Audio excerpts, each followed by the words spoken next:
The easiest thing I've done was to get out from under the labels and to live the life that I live. The most difficult thing I've ever done was to believe that I can do it. The difference is that when you don't know what's impacting you, and it's something that's holding you down and you're not aware of it. There are things that when you, in my situation, when you live in a dominant culture that is designed to destroy your sense of self and your belief in yourself, and you have to learn ways in which you can begin to connect with this power that you have within yourself to handle where you are. The key is to be constantly in a perpetual process of discovering the truth of who you are and fighting constantly to look for ways in which you can escape the inner conversation. Between ages 0 and 5, we determine what's available to us and what's not available to us. And so that was a defining moment. I knew there are certain things I could not do, certain places I could not go. They used to have signs on Miami Beach that said, Jews, dogs, and coloreds not allowed. And so now you have to operate within the constraints of the dominant society and the things that they've created for you. And it's a challenge to see yourself beyond that and to work to get outside of that, even after those laws have changed, because that has become so much a part of you. You unconsciously operate within the parameters of what has been put in place. Like you're driving on the expressway, the 405, and you'll get off on an exit that you weren't going in that direction, but you unconsciously did it because you've done it so many times that many people, because they're not making a conscious, deliberate, determined effort to think outside of what life has thrown at them, they end up doing the same thing over and over and over again. Einstein said that thinking that has brought me this far has created some problems that this thinking can't solve. And so through relationships, through reading, through studies, through goals and dreams beyond your comfort zone, it allows you to begin to live out of your imagination as opposed to out of your history. Disney said, the imagination is a preview of what's to come.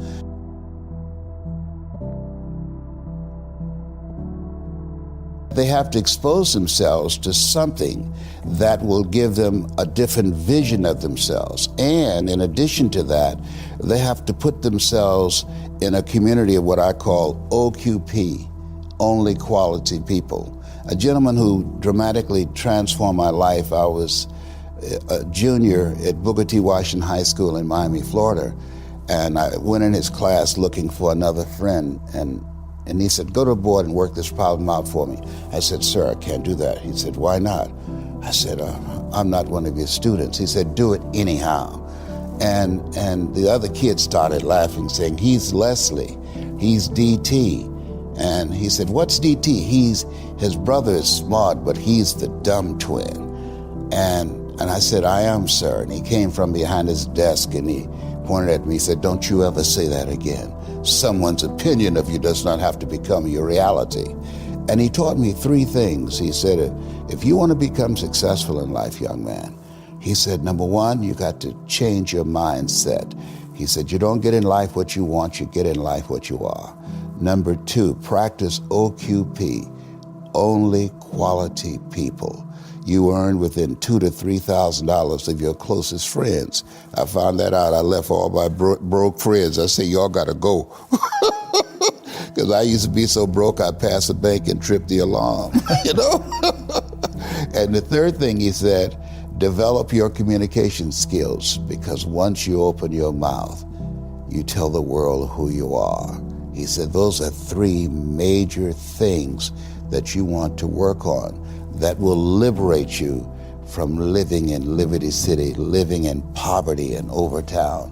It will help to escape out of where you are right now, because I see you watching me and I know you want more. I can see the hunger in your eyes. You get hungry by finding something that's you. I believe that all of us are born unique, but most of us die copies. You got to find out what is it that turns you on, what resonates with you. One of the things that I realized and what allowed me to become successful as a speaker, the speaking industry has been hijacked by people who speak to sell, and it's okay to do that and make money. I speak to change lives because somebody spoke and changed my life. So this is my passion. This is my drive. This is something that I feel in my heart.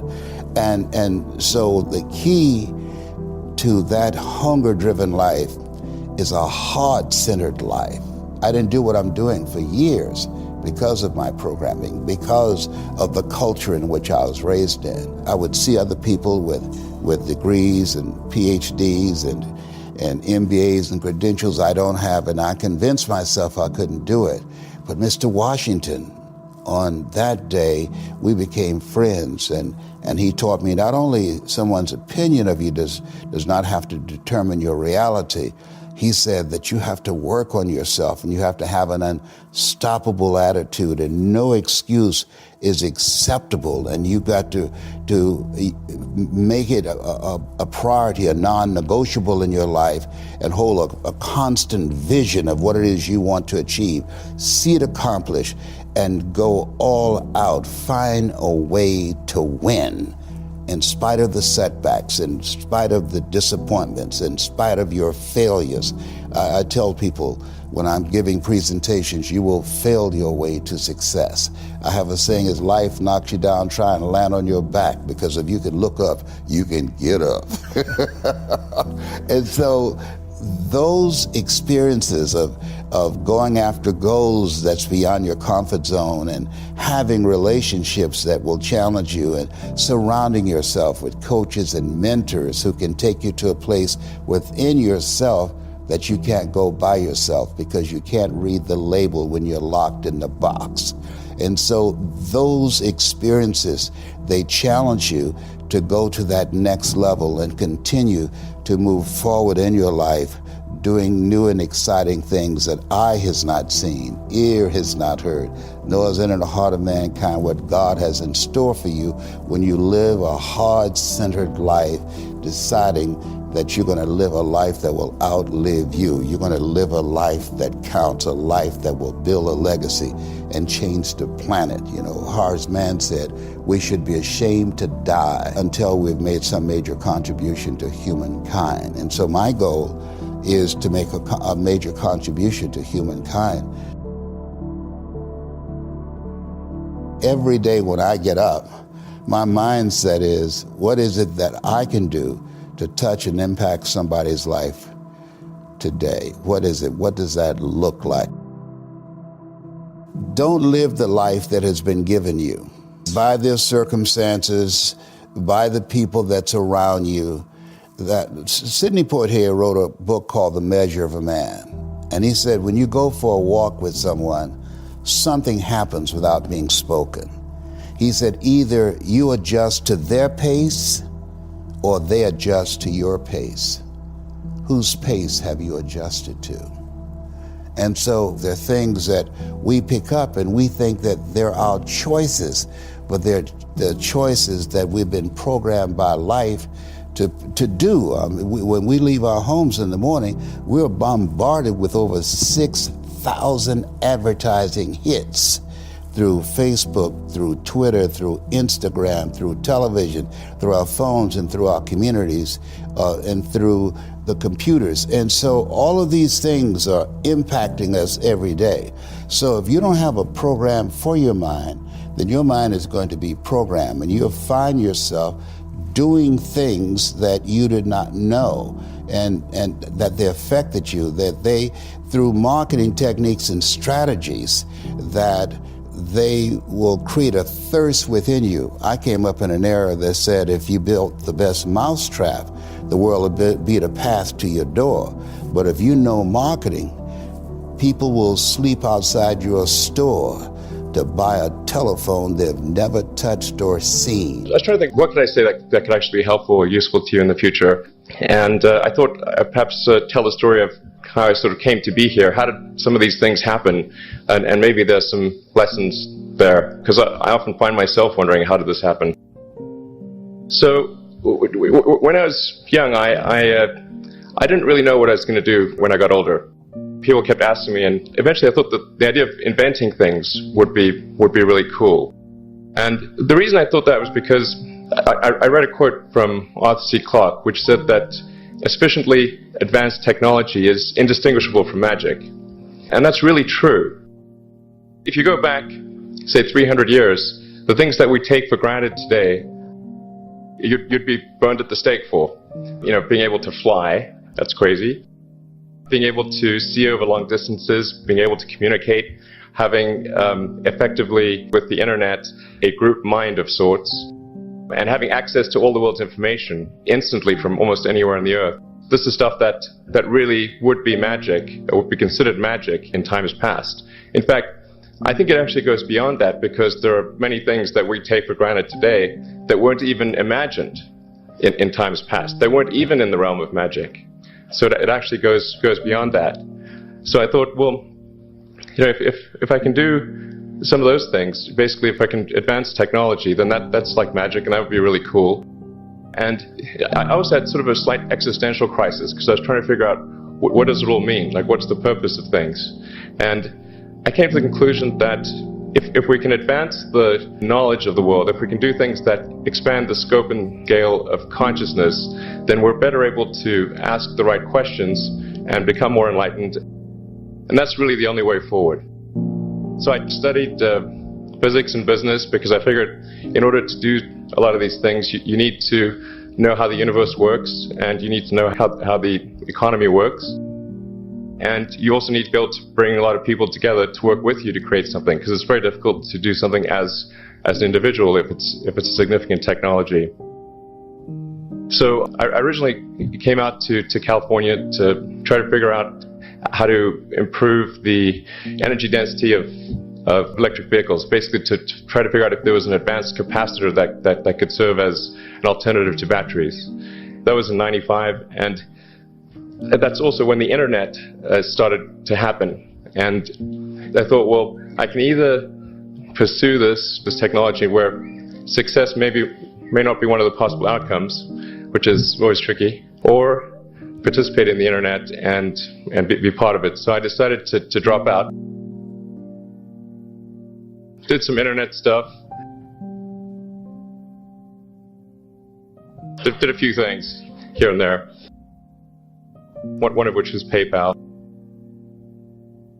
And I think maybe it's helpful to say one of the things that was important then in the creation of PayPal was kind of how it started, because the initial thought was with PayPal was to create an agglomeration of financial services. So you have one place where all of your financial services needs would be seamlessly integrated and work smoothly. And then we had like a little feature which was to do email payments. And whenever we'd show the system off to someone, we'd show the hard part, which was the agglomeration of financial services, which was quite difficult to put together. Nobody was interested. Then we'd show people email payments, which was actually quite easy, and everybody was interested. So this is, I think it's important to take feedback from your environment. You know, you want to be as closed loop as possible. So we focused on email payments and really try to make that work, and that's what really got things to take off. But if we hadn't responded to what people said, then we probably would not have been successful. So it's important to look for things like that and focus on them when you see them, and correct your prior assumptions.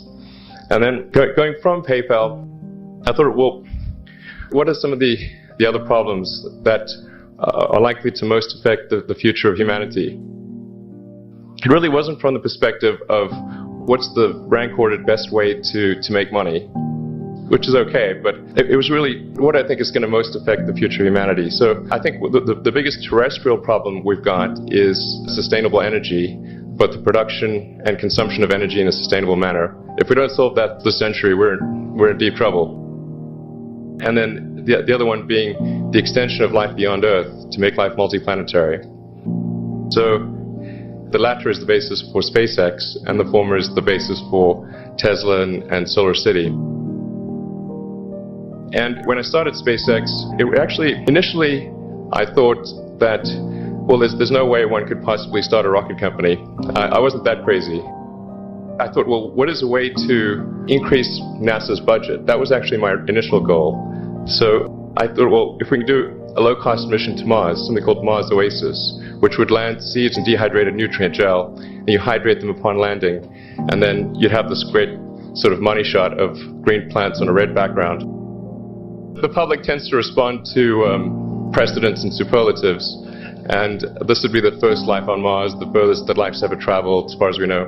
And I thought, well, that would get people really excited, and therefore increase NASA's budget. So obviously, the financial outcome from such a mission would probably be zero. So anything better than that was on the upside. So I actually went to Russia 3 times to look at buying a refurbished ICBM, because that was the best deal. And I can tell you it was very weird going there in late 2001, 2002, going to the Russian rocket forces and saying, I'd like to buy 2 of your biggest rockets, but you can keep the nuke. That's a lot more. They thought I was crazy, but I did have money, so that was okay. After making several trips to Russia, I came to the conclusion that actually my initial impression was wrong, because my initial thought was, well, that there's not enough will to explore and expand beyond Earth and have a Mars base and that kind of thing. But I came to the conclusion that that was wrong. In fact, there's plenty of will, particularly in the United States, because the United States is a nation of explorers, of people who came here from other parts of the world. I think the United States is really a distillation of the spirit of human exploration. But if people think it's impossible, or it's going to completely break the federal budget, then they're not going to do it. So after my 3rd trip, I said, okay, well, what we really need to do here is try to solve the space transport problem, and started SpaceX. And this was against the advice of pretty much everyone I talked to. One friend made me sit down and watch a bunch of videos of rockets blowing up. Let me tell you, he wasn't far wrong. It was tough going there in the beginning, because I'd never built anything physical. I mean, I'd built like little model rockets as a kid and that kind of thing, but I'd never had a company that built anything physical. So I had to kind of figure out how to do all these things and bring together the right team of people. And so we did all that and then failed 3 times. It was tough going. Because the thing about a rocket is the passing grade is 100%. And you don't get to actually test the rocket in the real environment that it's going to be in. So I think the best analogy for rocket engineering is like if you want to create a really complicated bit of software, you can't run the software as an integrated whole, and you can't run it on the computer it's intended to run on. But the first time you put it all together and run it on that computer, it must run with no bugs. That's basically the essence of it. So we missed the mark there. The first launch, I was picking up bits of rocket near the launch site. It was a bit sad. But we learned with each successive flight, and were able to, eventually with the 4th flight in 2008, reach orbit.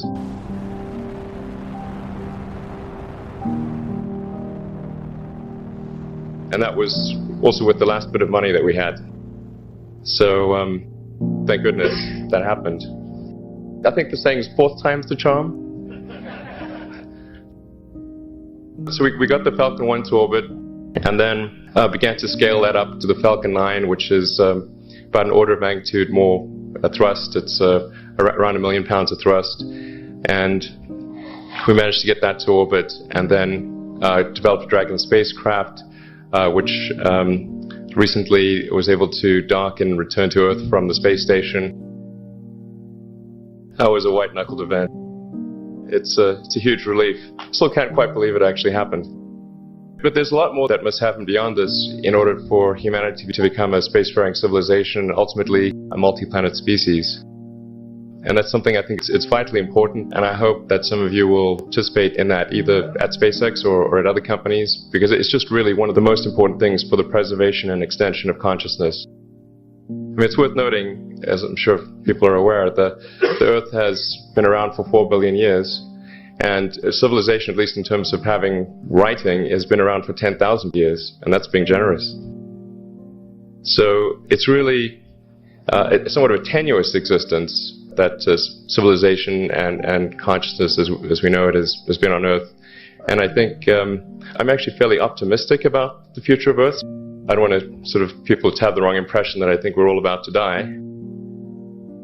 I think things will most likely be okay for a long time on Earth. But not for sure, but most likely. But even if it's sort of 99% likely, a 1% chance, it's still worth spending a fair bit of effort to ensure that we have backed up the biosphere, planetary redundancy, if you will. So I think it's really quite important. And in order to do that, there's a breakthrough that needs to occur, which is to create a rapidly and completely reusable transport system to Mars, which is one of those things that's right on the borderline of impossible. That's sort of the thing that we're going to try to achieve there with SpaceX. And then on the Tesla front, the goal with Tesla was really to try to show what electric cars can do, because people had the wrong impression. We had to change people's perception of an electric vehicle, because they used to think of it as something that was slow and ugly and had low range, kind of like a golf cart. So that's why we created the Tesla Roadster, to show that you can be fast, attractive, and long range. And it's amazing how, even though you can show that something works on paper and the calculations are very clear, until you actually have the physical object and they can drive it, it doesn't really sink in for people. So that, I think, is something worth noting. If you're going to create a company, the first thing you should try to do is create a working prototype. Everything looks great on PowerPoint. You can make anything work on PowerPoint, but if you have an actual demonstration article, even if it's in primitive form, that's much more effective for convincing people. After we made the Tesla Roadster, people said, "Oh, sure. We always knew you could make a car like that. It's an expensive car, and it's low volume, and it's small and all that. But you couldn't make a real car." I'm like, okay, fine. We've got to make that too. But I think the overarching point I want to make is that you guys are the magicians of the 21st century. Don't let anything hold you back. Imagination is the limit, and go out there and create some magic. Thank you. Sit on your bed one day and ask yourself, what remarkably stupid things am I doing on a regular basis to absolutely screw up my life? And if you actually ask that question, but you have to want to know the answer, right? Because that's actually what asking the question means. It doesn't mean just mouthing the words. It means you have to decide that you want to know. You'll figure that's out so fast it'll make your hair curl. There's no better pathway to self-realization and the ennoblement of being than to posit the highest good that you can conceive of and commit yourself to it. And then you might also ask yourself, and this is definitely worth asking, is do you really have anything better to do? And if you don't, well, why would you do anything else? If you orient yourself properly and then pay attention to what you do every day, that works. And I actually think that that's in accordance with what we have come to understand about human perception, because what happens is that the world shifts itself around your aim. Because you're a creature that has an aim. You have to have an aim in order to do something. You're an aiming creature. You look at a point and you move towards it. It's built right into you. And so you have an aim. Well, let's say your aim is the highest possible aim. Well then, so that sets up the world around you. It organizes all of your perceptions. It organizes what you see and you don't see. It organizes your emotions and your motivations. So you organize yourself around that aim, and then what happens is the day manifests itself as a set of challenges and problems, and if you solve them properly, then you stay on the pathway towards that aim, and you can concentrate on the day, and so that way you get to have your cake and eat it too, because you can point into the distance, the far distance, and you can live in the day. And it seems to me that makes every moment of the day supercharged with meaning. That's how, because if everything that you're doing every day is related to the highest possible aim that you can conceptualize, well, that's the very definition of the meaning that would sustain you in your life. Well, and then the issue is, well, back to Noah. Well, all hell's about to break loose and chaos is coming. It's like when that's happening in your life, you might want to be doing something that you regard as truly worthwhile. Because that's what will keep you afloat when everything is flooded. And you don't want to wait until the flood comes to start doing that, because if your ark's half built and you don't know how to captain it, the probability is very high that you'll drown. Ask and it shall be given you. Seek and ye shall find. Knock and it shall be opened unto you. For everyone that asketh receiveth, and he that seeketh findeth, and to him that knocketh it shall be opened. That sounded pretty optimistic again. But again, I think it's a description of the structure of existential reality, and by which I mean, when I'm in my clinical practice and I observe, and this is also the case with my students, is, let's say, people's lives aren't what they would like them to be. And so then you ask, why? Well, forget about tragedy and catastrophe, because that's self-evident, and we're not going to discuss that. Although the degree to which you bring about your own tragedy is always indeterminate. But I would never say that every terrible thing that is visited on a person is something they deserved. I think that that's a very dangerous presupposition, especially because everyone gets sick and everyone dies.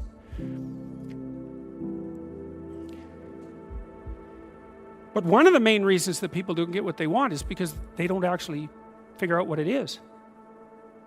And the probability that you're going to get what would be good for you, let's say, which would even be better than what you want, right? Because, you might be wrong about what you want easily. But maybe you could get what would really be good for you. Well, why don't you? Well, because you don't try. You don't think, okay, here's what I would like if I could have it. And I don't mean in a way that you manipulate the world to force it to deliver you goods for status or something like that. That isn't what I mean. I mean something like, imagine that you were taking care of yourself like you were someone you actually cared for. And then you thought, okay, I'm caring for this person. I would like things to go as well for them as possible. What would their life have to be like in order for that to be the case? Well, people don't do that. They don't sit down and think, all right, let's figure it out. You've got a life. It's hard, obviously. It's like 3 years from now, you can have what you need. You got to be careful about it. You can't have everything. You can have what would be good for you, but you have to figure out what it is, and then you have to aim at it. Well, my experience with people has been if they figure out what it is that would be good for them, and then they aim at it, then they get it. And it's strange because it's a strange thing. It's not quite that simple because, you may formulate an idea about what would be good for you, and then you take 10 steps towards that, and you find out that your formulation was a bit off, and so you have to reformulate your goal. So you're kind of going like this as you move towards the goal. But a huge part of the reason that people fail is because they don't ever set up the criteria for success. And so, since success is a very narrow line and very unlikely, the probability that you're going to stumble on it randomly is 0. And so there's a proposition here, and the proposition is, if you actually want something, you can have it. Now the question then would be, well, what do you mean by actually want? And the answer is that you reorient your life in every possible way to make the probability that that will occur as certain as possible. And that's a sacrificial idea, right? It's like, you don't get everything. Obviously. But maybe you can have what you need. And maybe all you have to do to get it is ask. But the asking isn't a whim or today's wish. It's like, you have to be deadly serious about it. You have to think, okay, like, I'm taking stock of myself. And if I was going to live properly in the world and I was going to set myself up such that being would justify itself in my estimation, and I don't mean as a harsh judge, exactly what is it that I would aim at? And so the issue is not so much the blindness of others, even though there's as much blindness among others as there is for you. But the issue here, the advice here, the description here is, you should be concerned about what's interfering with your own vision first. And you should leave other people the hell alone in relationship to that. And so if your mode of being in the world is, if you would just act better, things would improve for me, or if you identify the evil and the catastrophe as something that's outside, that someone else needs to fix, or that someone else is responsible for, then you're not going to fix that. And you're going to remain blind to the things that you're doing and not doing that make things not go well. And so it's just better to think, all right, I'm probably blind in many, many ways. And maybe there are some ways that I could rectify that, because it's highly probable that you're blind in all sorts of ways. I mean, in fact, it's virtually certain. And so it's just more useful to think, how is it that I'm wrong in this situation? I'll tell you something that I learned to do when I was arguing with my wife, which happened quite frequently, because when you actually communicate with people, you find out that there's many things that you don't agree on. And that's because you're actually different creatures. And so if you're actually going to have a truthful conversation, then you're going to find out that you don't see things the same way, and then you can either pretend that that's not the case and gloss over it and then end up in a 30-year silent war, or you can have the damn fight when you need to have it and see if you can straighten it out. So now and then we'd get in a situation where we were at loggerheads, we couldn't move, and it would spiral up into hate speech, let's say. Because, yeah, everyone laughs because they know they manifest plenty of hate speech towards those they love. So one of the things we learned to do was, when we hit an impasse, was to separate and to go our own ways and to go sit and think, okay, look, we're at this unpleasant situation. We can't figure out how to move forward. I'd always think, of course it's her fault. Obviously it's her fault. At least 95%. But maybe there was something I did that contributed like 5% to it. The amount of information that's been created from the dawn of humanity, since human beings walked this planet to the year 2003, which is only, a decade and a half ago, that amount of information, how long does it take to create that nowadays? 2 days. The amount of information is doubling at dizzying speeds, but how we learn it, how we absorb it, focus, retain it, apply it, is pretty much flatline. And that growing gap creates something called anxiety. They call it information fatigue syndrome, because everything's a syndrome, right? Yeah. Higher blood pressure, compression of leisure time, more sleeplessness.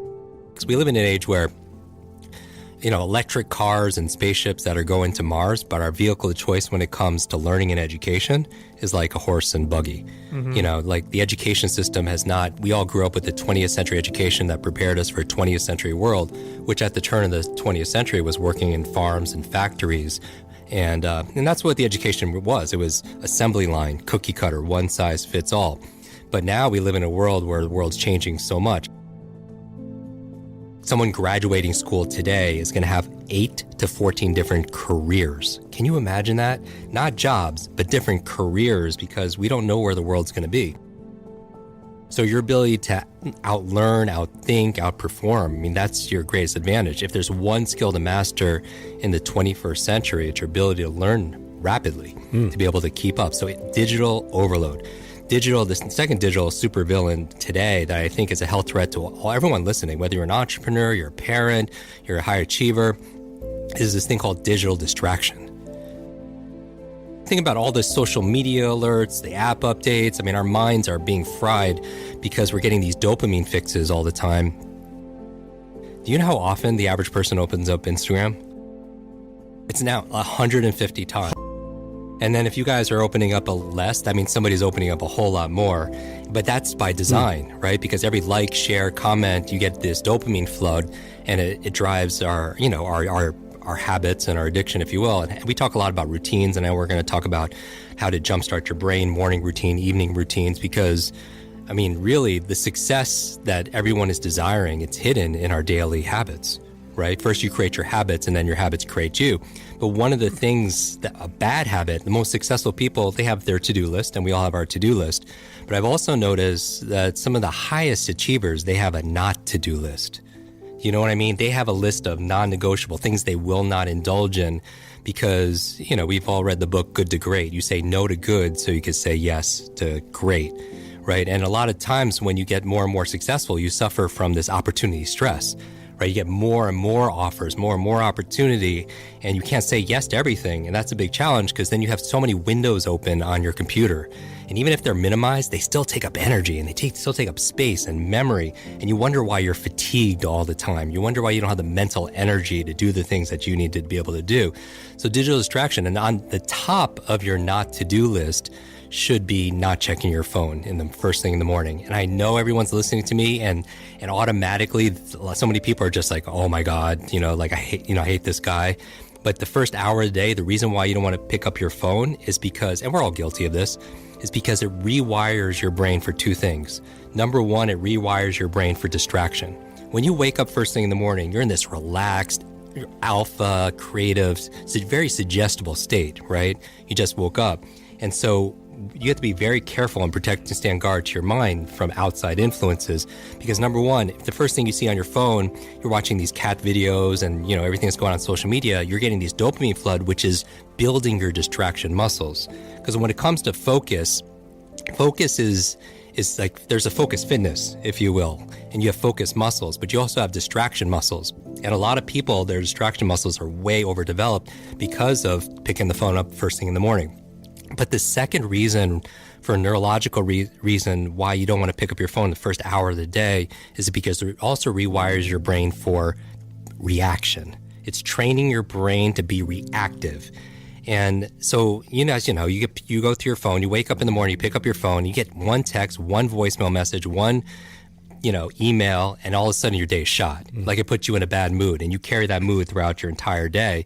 And that's a big challenge because if you're just fighting fires, then you're just on the defense. If you're just trying to fulfill everyone else's needs without going through like what's going to help me to win this day, to own this, this day, to be able to make it the best, then you're reacting. And I have a friend, Brendan Burchard. He says your inbox is nothing but a convenient organizational system for other people's agenda for your life.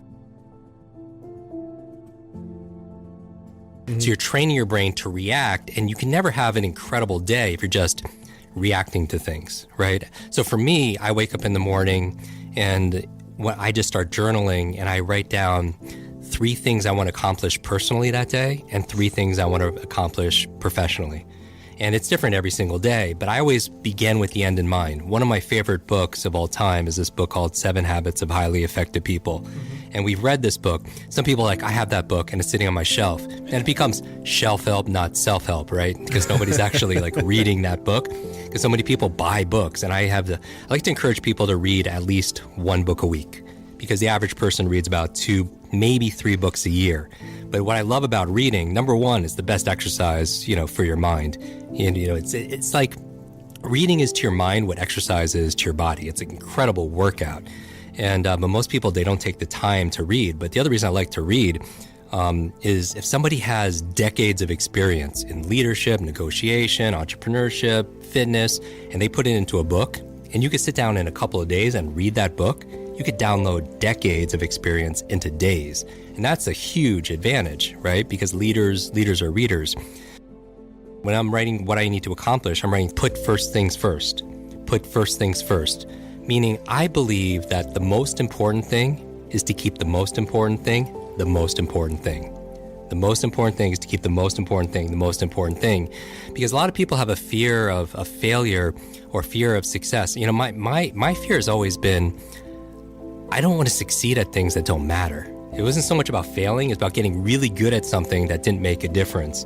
And Stephen Covey talks about it like you're really good at climbing the ladder of success only to get to the top and realize that it's leaning on the wrong wall. And so if you begin with the end in mind, so I'm thinking about, my friend Clay Bear has this phrase about champagne moments. In sports, it's very clear when you're popping that champagne, what has to happen, your criteria. And for me, I think about if I'm coming back, at night and somebody asked me how my day was and I was like, I crushed it today. What had to happen working backwards in order for that to happen?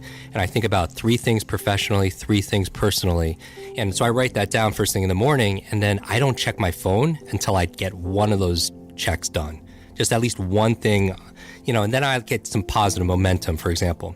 But that's the reason you don't want to check your phone. It's training you to be distracted, and it's rewiring your brain to be reactive. And you can't be successful and fulfilled if you're just giving up the sovereignty, your power to something outside of yourself. The third digital, supervillain, if you will, when we're talking about, digital challenges is, so you have digital overload, digital distraction, is digital dementia.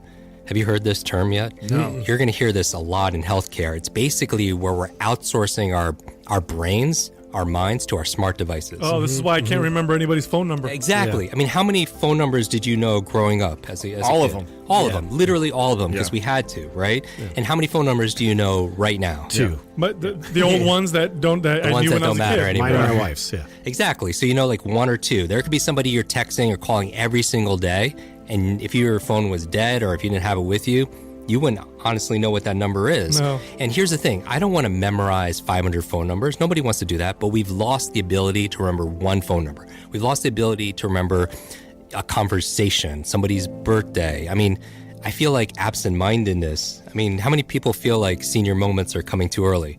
Like you walk into a room and you just forget why you're there. Or you open up the refrigerator. You go to the store to buy one thing and you come back with 2 bags full of things, except for that one thing you went to, get there. Or you can't remember if you're in the shower, you can't remember if you shampooed your hair. And I believe 2 of the most costly words in life and in business are I forgot. I forgot to do it. I forgot to bring it. I forgot that conversation. I forgot that meeting. I forgot what I needed to say. I forgot that name. I mean, I think number one business etiquette, networking skill there is remembering people's names. We don't realize how much time we're spending on these devices, right? When you go and you actually look at the numbers, when you look at your phone and you look at somebody's spending 24 hours a week, on social media or whatever it is. I mean, people always say, oh, I have no time to read or I have no time to work out. It has nothing to do with time management. It's all priority management.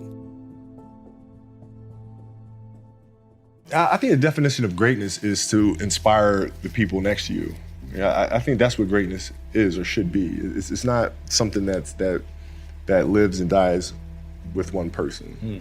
It's how can you inspire a person to then in turn inspire another person that then inspires another person. And that's how you create something that I think lasts forever. Yeah. And I think that's our challenge as people is to figure out how our story can impact others and motivate them in a way to create their own greatness. There's a quote from one of my English teachers at Lower Merion named Mr. Fisk. He had a great quote that said, rest at the end, not in the middle.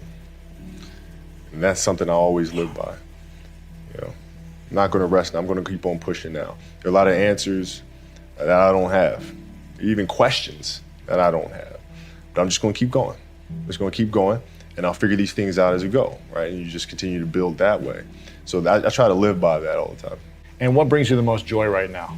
Being with my family. Really? That is the most fun. It's just, it's hanging out with them all summer, being able to do things that I ordinarily couldn't do. Yeah. Because of training, because of season and stuff like that. So being around them and watching Bianca grow up, because there are a lot of things that I miss with Natalia and Gianna because I was playing. So being there every day with them is so much fun, man. So it brings me the most joy. What does love feel like?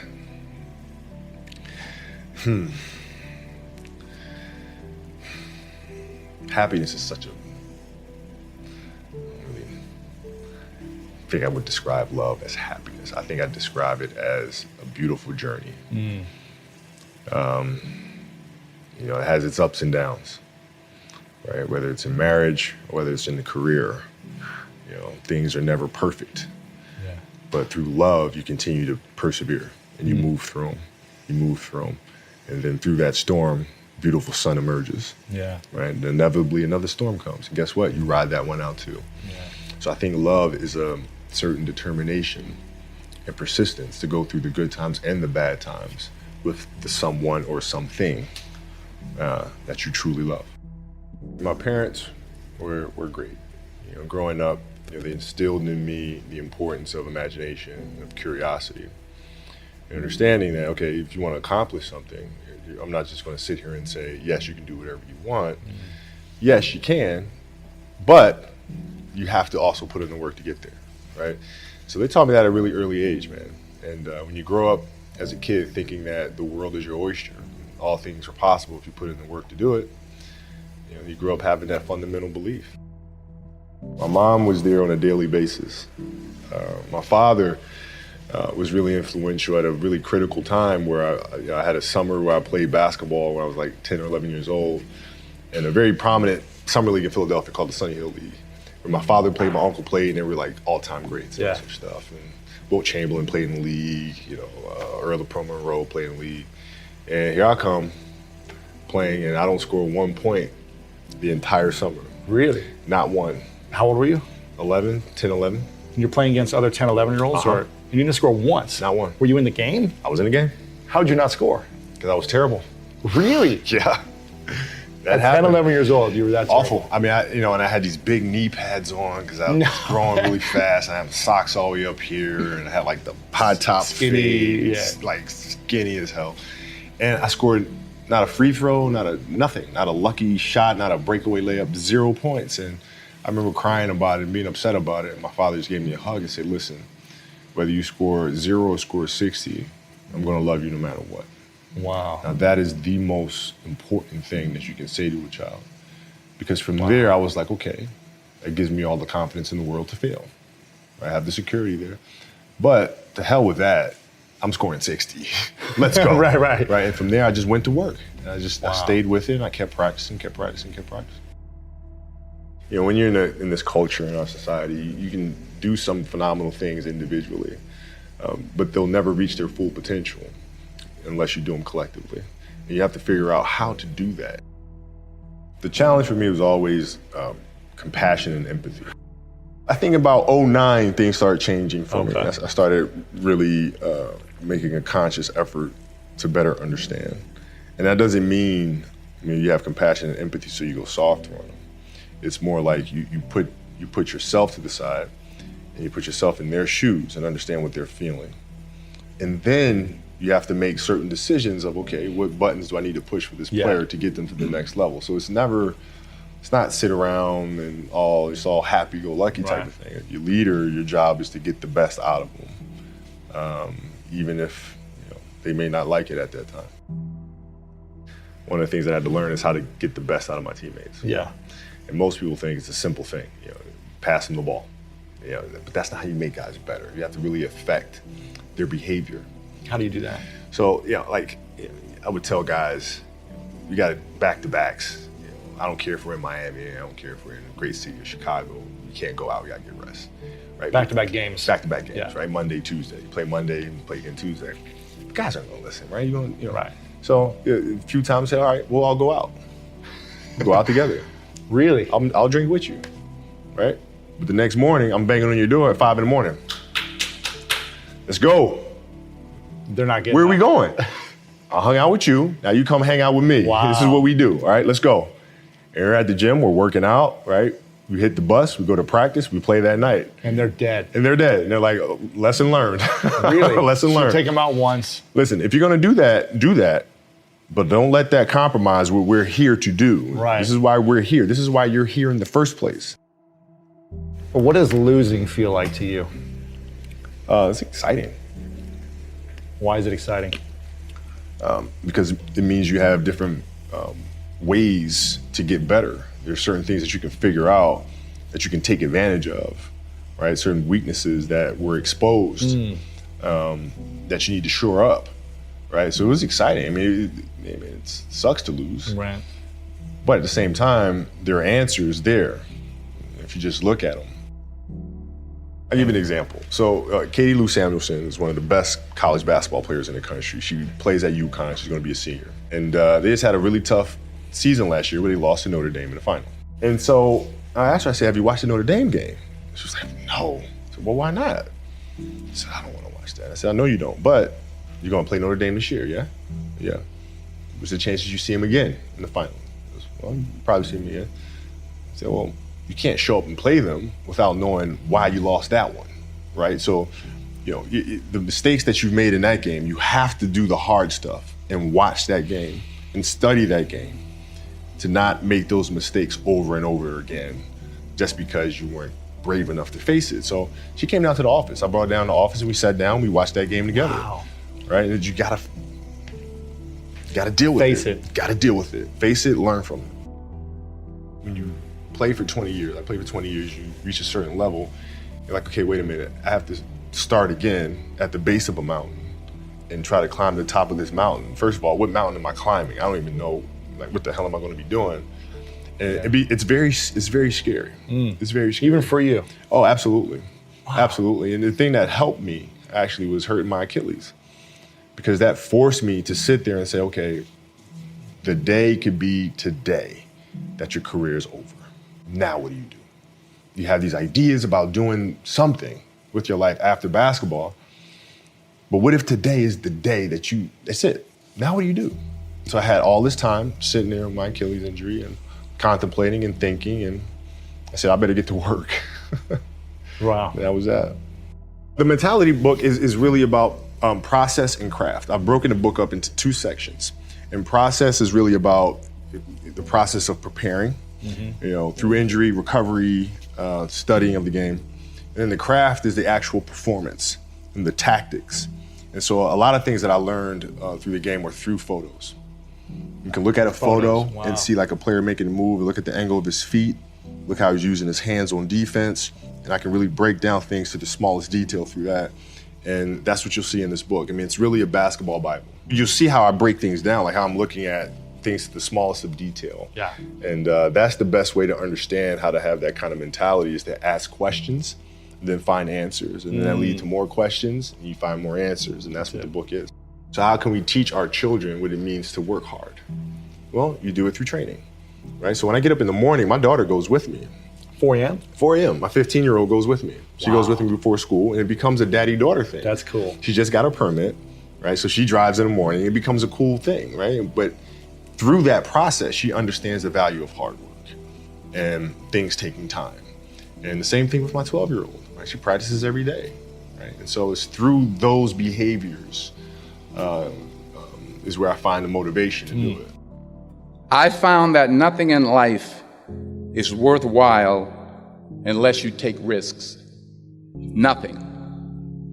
Nelson Mandela said, "There is no passion to be found playing small and settling for a life that's less than the one you're capable of living." Now, I'm sure in your experiences in school and applying to college and picking your major and deciding what you want to do with life, I'm sure people have told you to make sure you have something to fall back on. Make sure you got something to fall back on, honey. But I never understood that concept, having something to fall back on. If I'm going to fall, I don't want to fall back on anything except my faith. I want to fall forward. I figure at least this way I'll see what I'm going to hit. Fall forward. This is what I mean. Reggie Jackson struck out 2,600 times in his career, the most in the history of baseball. But you don't hear about the strikeouts. People remember the home runs. Fall forward. Thomas Edison conducted 1,000 failed experiments. Did you know that? I didn't know that. Because the 1,001st was the light bulb. Fall forward. Every failed experiment is one step closer to success. You've got to take risks, and I'm sure you've probably heard that before, but I want to talk to you about why that's so important. First, you will fail at some point in your life. Accept it. You will lose. You will embarrass yourself. You will suck at something. There's no doubt about it.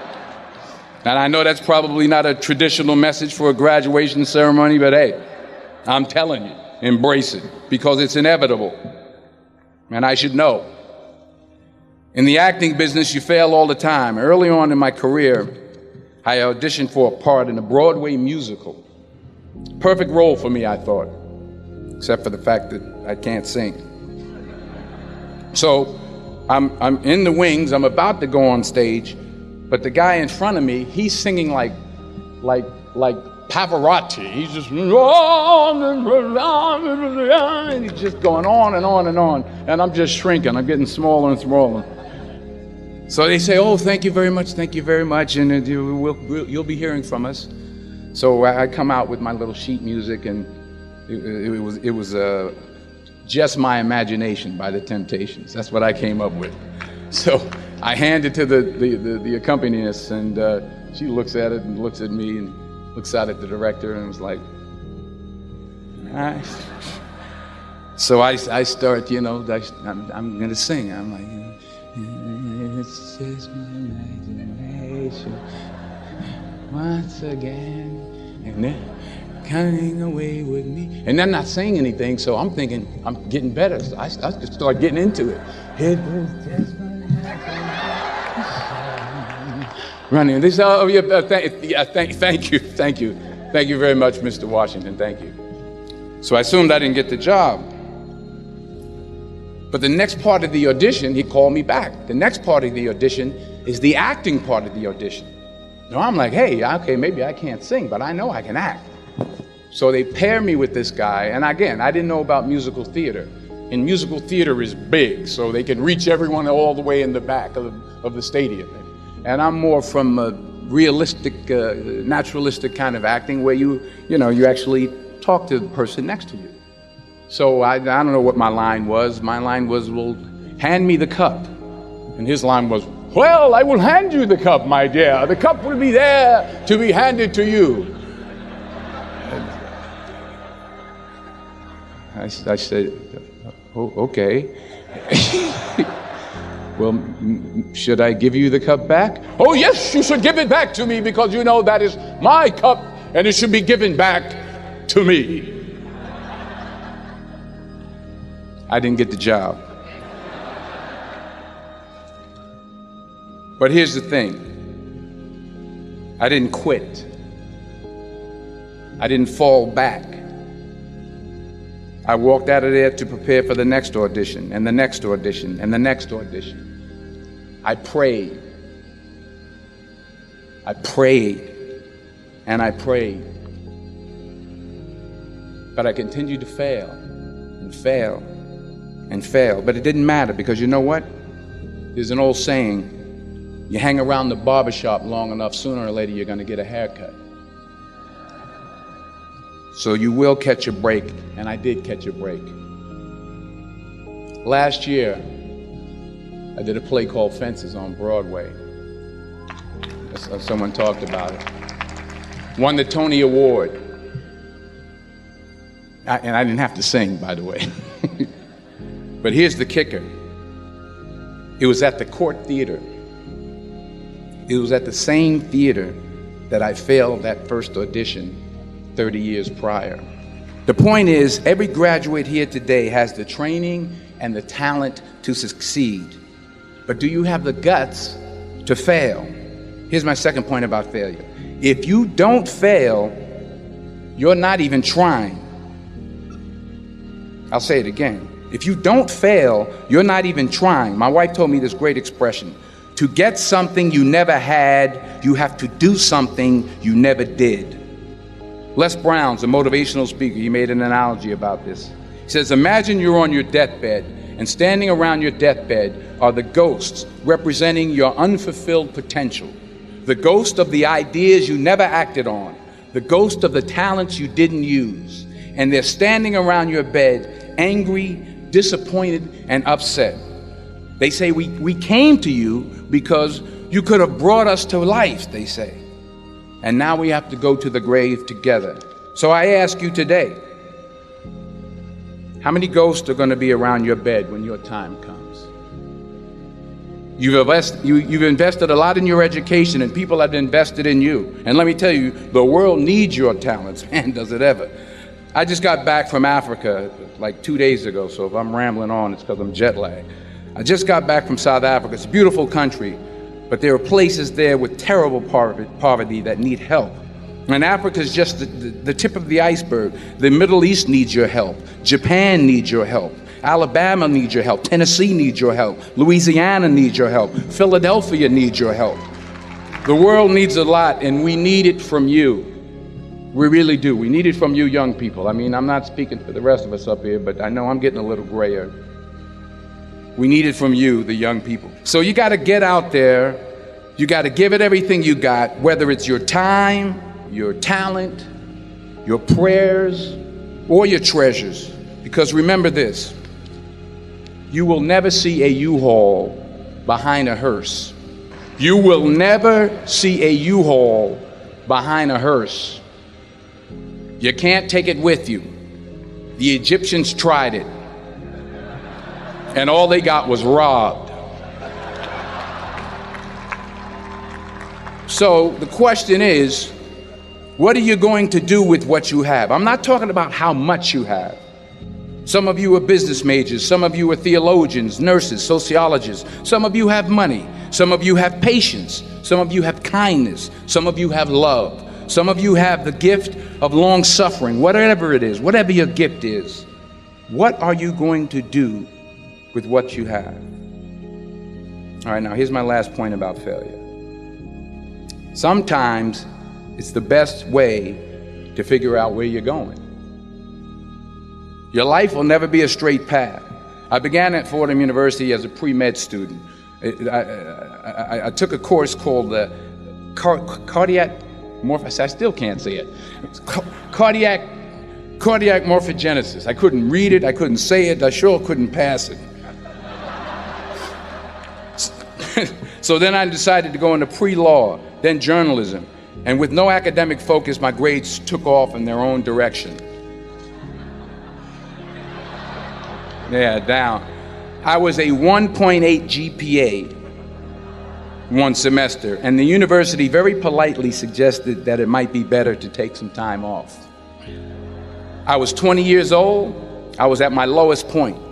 And then one day, and I remember the exact day, March 27th, 1975, I was helping my mother in her beauty shop. My mother owned a beauty shop up in Mount Vernon.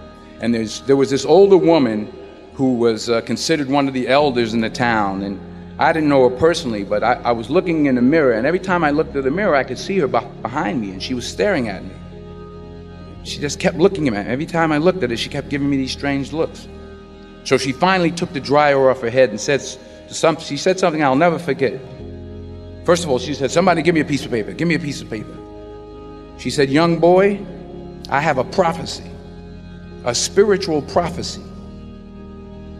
She said, "You are going to travel the world and speak to millions of people." Now, mind you, I'm 20 years old, I'm flunked out of school.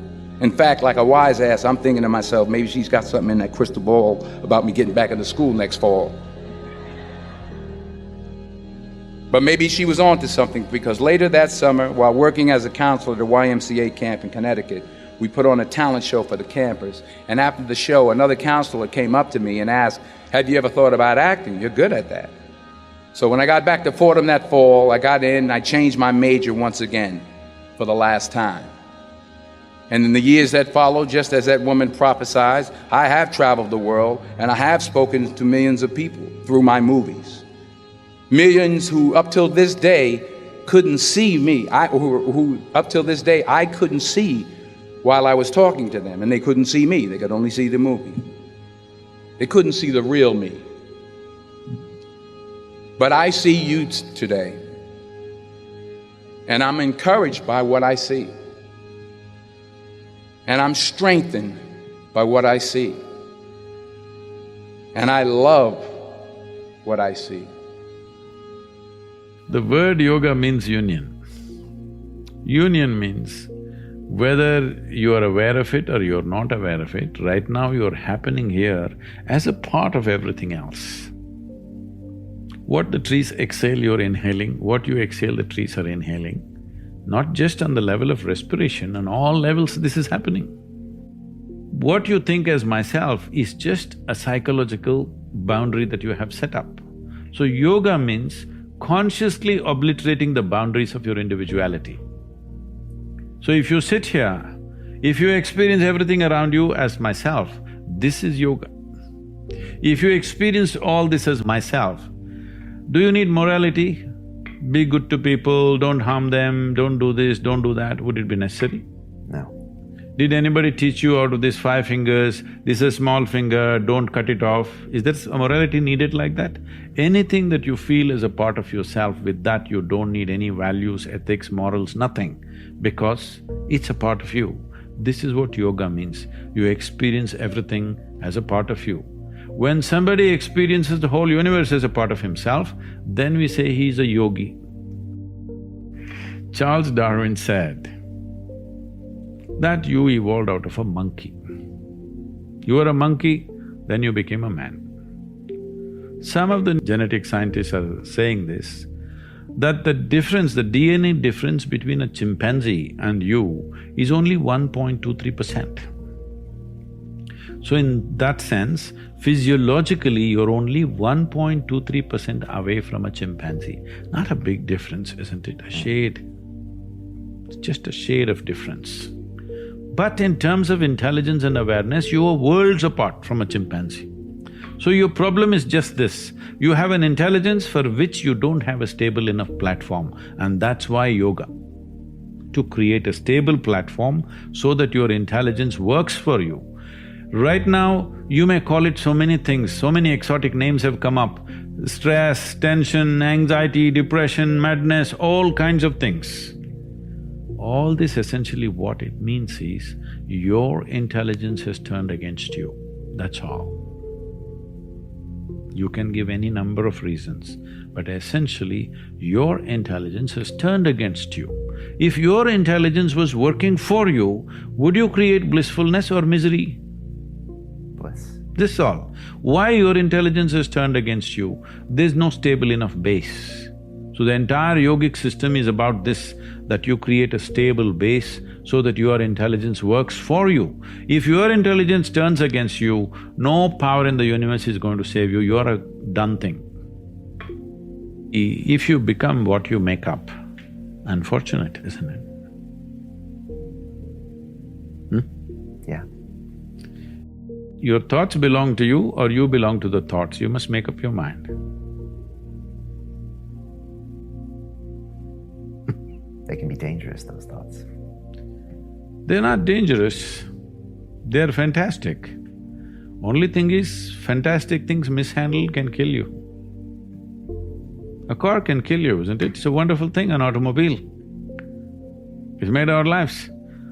If you handle it irresponsibly, it kills you. Every possibility is like this. Every possibility, if you do not harness it, it becomes a problem. So the same goes for your cerebral capability. If you do not harness it, it's a serious problem. It's taking away 80% of the human beings are simply suffering. They don't need any outside help. They're on self-help. To understand, when I say I'm thinking this, another word, another way of saying it is, I'm making up this, I'm making up that. You can make up whatever you want, as long as you enjoy it. To transform your life, you want to do it in 2 minutes. So is that what your life is worth?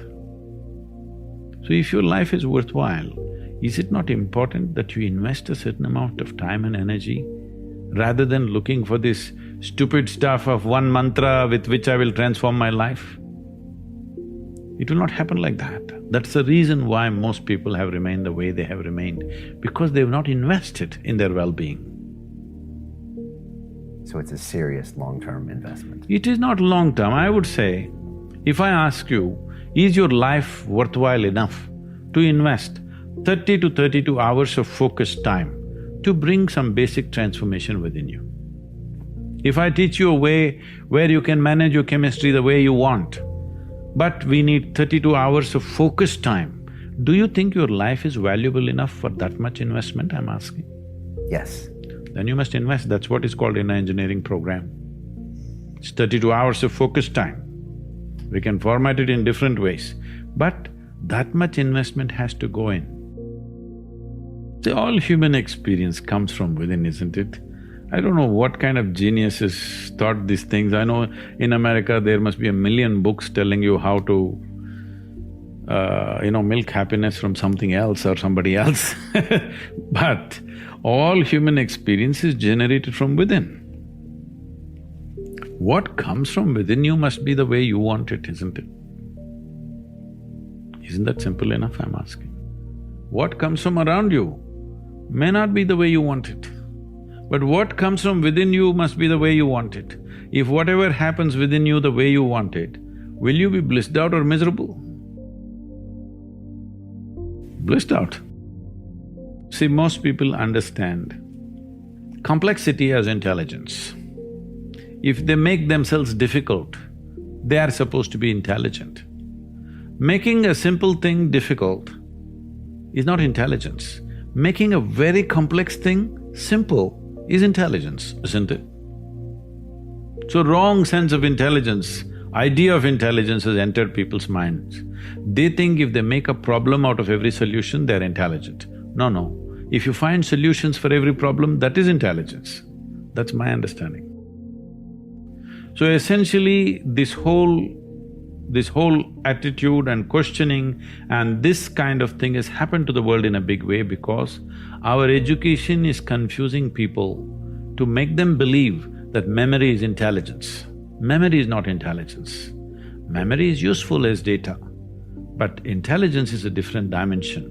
We have gobbled this up, that we have made children believe from a very early age, if you remember something, you're smart. No, no. A tape recorder can remember everything. This camera can remember everything. This doesn't mean it's intelligent. So, one major aspect of my work is to separate these two. Within your experience, your memory and your intelligence are two different things. If you have an intelligence which is unsullied by memory, you will see everything just the way it is. But if you look at everything through the filters of your memory, everything is prejudiced. People who ask, all this is fine, but what's the takeaway? They want a commandment. We are talking about consciousness. Commandments won't fly. Commandments means you're trying to fix your life. Consciousness means you want to liberate your life. My intention is you must liberate your life. People come and say, Sadhguru, please teach us how to control my mind. I say, you want your mind controlled or liberated? Oh, yes, liberated, but how to control? Because they think that intelligence is a serious problem. And it's been in their lives. So what is the solution? If you remove a part of your brain, you will be fine. You're essentially complaining, I wish I had the brain of an earthworm, this human brain I am not able to handle. Yes, that is a fact. We have come to a place where to grow our food, we need chemicals. To be healthful, we need chemicals. Today, 70% of the population is on prescription medication of some sort.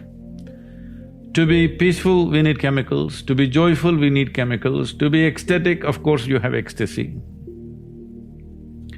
So we are going towards chemicals in a huge way. The water that you drink is full of chemicals, the air that you breathe is like that, and the food that you eat is like that.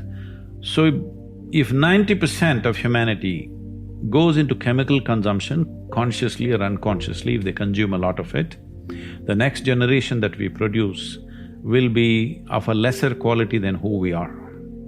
That's a crime against humanity. What I am saying is, the important thing about life, whether it's a grasshopper out there or you, both of us are striving to be the fullest possible life that we can be. A grasshopper is trying to be a full-fledged grasshopper, a human being is trying to be a full-fledged human being. So suppose you cut off one of grasshopper's legs which is supposed to hop, the hopping leg, if you take it off, have you enhanced its life, I'm asking you? No. So similarly for a human being, if you take away any of his faculties in any way, even temporarily, have you enhanced his life? No. So intoxication is just that. It is taking away your faculties for a period of time, but if you continuously do it, it'll take it away for your life. So you're taking away or subjugating your faculties for a little bit of pleasure, or maybe a lot of pleasure, however you wish to describe it. But the important thing is you're taking a backward step with life, because life can only be enhanced by sharpening and increasing our faculties, not by decreasing our faculties. Our ability to be active physically, mentally, emotionally, spiritually, if this is in any way crippled, this means we are taking a backward step. though there may be pleasure attached to it. Every human being wants his life enhanced. If you don't show them proper ways to enhance, they will find shortcuts. See, a man who goes to the bar and a man who goes to a church or a temple or whatever, they're seeking the same thing. They're trying to enhance their life, isn't it? If you do not show them a proper way, they will take whatever ways are available on the street, that's all. That's why I'm saying it's not a moral issue for me. It is just that it sets you backward. You want to go forward, but it sets you backward. Most people can't concentrate because they've never been taught how to concentrate and they don't practice it. So if we don't learn to concentrate and we don't practice it, well, obviously you can't practice something you haven't learned, then how can you be good at it? And what we practice all the time is distraction. So the more you practice distraction, the better you become at it. And people are masters at distraction. People think technology is distracting. You know, I've had so many people come up to me, hold their cell phones up to my face and go, "These things are ruining our lives."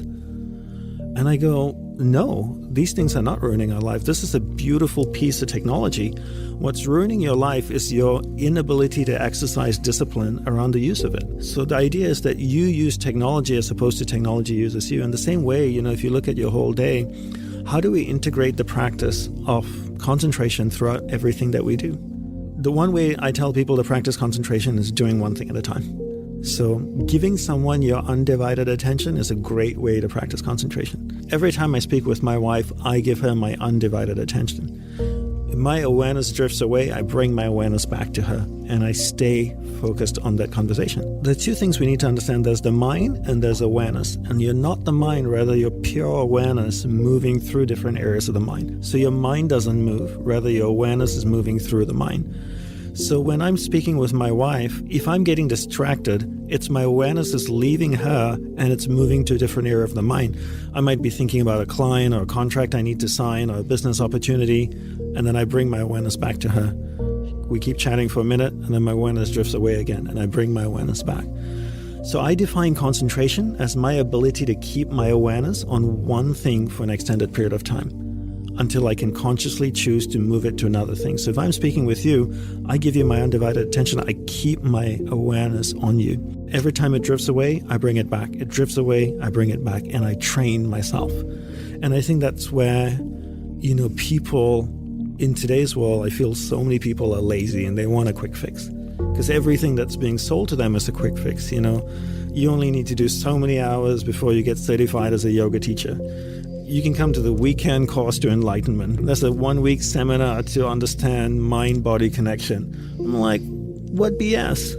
I have up 10 years of my life learning this, and the way my teacher taught me was just like wax on, wax off, just one little thing at a time. A relentless practice. You understand how it works. Then you learn how to practice it, and then you just repeat that mindlessly till it becomes numb. And everybody wants new things, right? They're tired. It's like, I'm done with part 1. Can you give me part 2? What's next? You know, it becomes like cocaine. Everybody wants to learn, but nobody practices anything. And they think by learning something, you're actually maturing or becoming wiser. No, learning doesn't make you wiser if you don't implement anything that you're learning. Absolutely. So people are going from one course to another, to another, to another. And then people in my industry, the self-help industry, that's how they make the money, right? You keep selling your over and over again, and you just keep buying, and you think you're learning and growing, but you're not. Because you don't even practice the first thing you're taught. So for me, the first thing you want to learn is concentration, because if you can't concentrate, you can't solve problems. You can't be better at what you do. How can you be a great athlete? How can you be a great singer, an artist, a scientist, a doctor, if you can't stay focused long enough to gain mastery over the topic? Where awareness goes, energy flows. And a simple analogy I always tell people to look at awareness as a glowing ball of light. Your awareness is a glowing ball of light that's floating through the mind, and you can control where it goes. And there's different areas of the mind. There's an angry area of the mind, there's a healthy area of the mind, there's a science and sex and food and photography.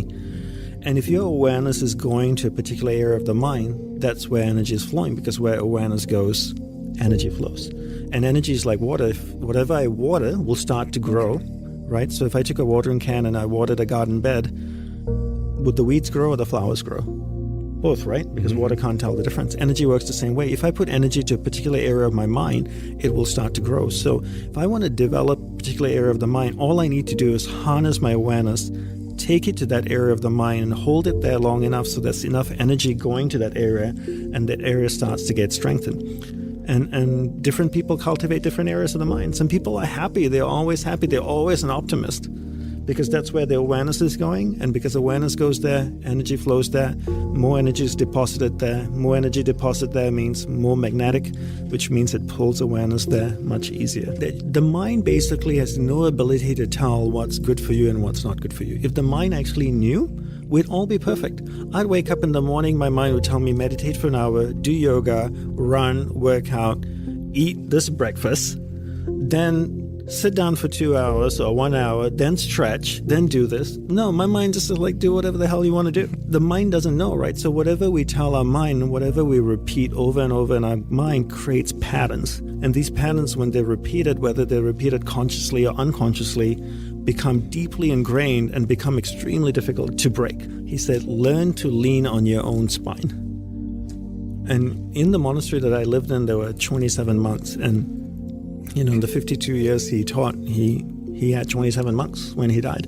So it wasn't easy to get in. He was a tough teacher, a very loving, wise teacher, and wasn't easy to stay in. But, the one thing he always said to us is that don't lean on me, because one day when I die, you're going to fall over.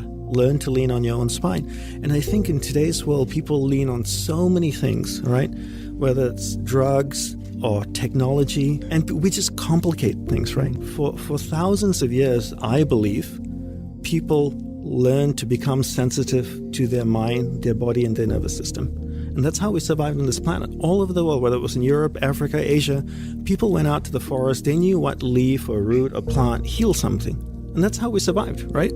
There was no doctor or pharmacy to go to. We understood our body. We knew how to connect with plants, with things. We were sensitive enough. And now, in today's world, we are the most amazing tool on the planet, our body and our mind. But yet, we don't try to understand it ourselves. We need technology to tell us about our body. We need other things to tell us about our mind. Right? Get to know your mind, get to know your body so that you can understand it. And we have the most amazing tool in the world, yet we turn to other things like technology and drugs and everything. Why? Just go within yourself and find out all answers are inside of you. So one common thing people say to me is, Dhanapani, if I meditate 5 minutes a day in the morning, will that help me concentrate? Two things here. One is meditation doesn't help you concentrate. This is a total false, erroneous belief. Concentration leads to meditation. You cannot meditate unless you can concentrate. So meditation doesn't help you concentrate. Second is, look at it this way. Your whole day is a preparation. At first, your rituals throughout the day is what supports you. Then you start meditation.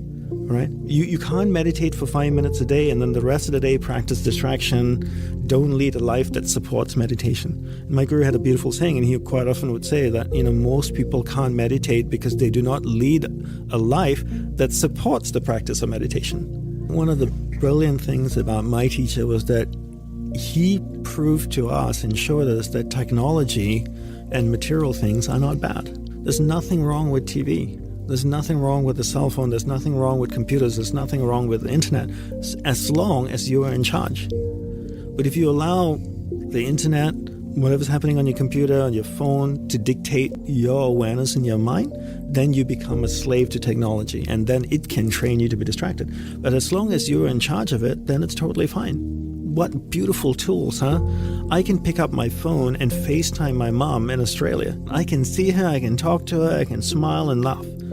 Why is that a bad thing? But I need to be in charge of my phone. And I think in today's world, we allow everything on the phone, everything on the computer, on the internet, to dictate where our awareness is going. And therefore, we become a slave to everyone and everything around us. Problems are not problems. They're subconscious patterns that need to be adjusted. And I love that saying, problems are not problems, they're subconscious patterns that need to be adjusted. And once you understand that, all you have to do is adjust patterns in your subconscious, and you can change so much in your life.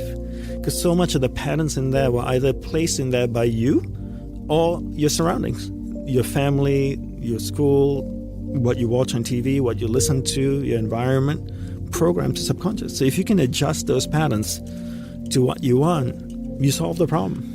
I think at the end of the day, it's all about desire. How badly do you want it?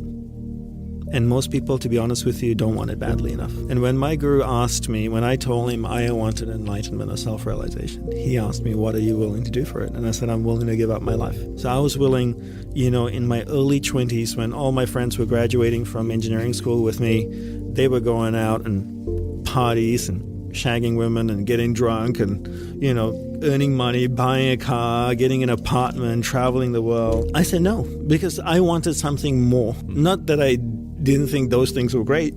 I wanted something more. And I think today, how many people really want to be concentrated? I would say there's so many incentives for concentrating, right? Benefits for concentration. Number one is that ultimately I would like to think that most people want to be happy. I think very few people wake up and say, I want to be miserable today. Most people want to be happy. How do you be happy? First, you become clear of what you want in life. You identify your purpose in life. You identify who and what is important in your life. Your purpose defines your priorities. Once you identify who and what's important in your life, then when you're doing what you love, when you're spending time with the people that you love, how do you get the most out of it? So if you love going to the gym and working out for an hour, how do you get the most out of it? You get the most out of it by being able to be concentrated while you're doing that. So if I love spending time with my best friend and having a glass of wine with him and sitting with him for an hour and chatting, gives me tons of joy, and that's a priority in my life. The only way I can get the most out of the experience is learning how to concentrate. If I can give him or her my undivided attention for an hour, I can get the most out of that experience. The byproduct of that is I feel happiness, right? At the end of the day, if you really want to have a life that's a happy life, you really have to be clear who and what's important in your life. And in doing those things, you have to be fully present. And the only way to be fully present so that you can fully experience those experiences is to be able to be concentrated. Your brain is the most powerful weapon in the world. Once you put away your phones and your computers and all that we have nowadays, yeah, it's great. We're up to date. But your brain is the only thing you have when you're going through depression, when you're going through hard times, when you're going through death, real life you can't Google that, man. You're alone. You're alone. You may have a shrink you're going to, you may have a best friend you're going to, but there's 24 hours in the day where you're alone in this brain, and your brain is talking to you in all kind of ways, and it wants to control you and pull you in these different pockets. If you can't control your own brain and your brain controls you, you got to tell your brain where you want to go and how you want to go and how you want to get there. You got to control it. If not, it's over. What existed for me was, okay, man, how am I going to make this work? And all I knew back then was hard work. The only way anything gets accomplished. That's all I heard back in those days. You got to work hard. You got to work hard. I'm not getting I can't get this paragraph. I can't remember what the f***'s in this paragraph to pass this test to get in the military. Read it again. Still not getting it. Read it again. But if you're not getting it, write it out. And that's how I started learning.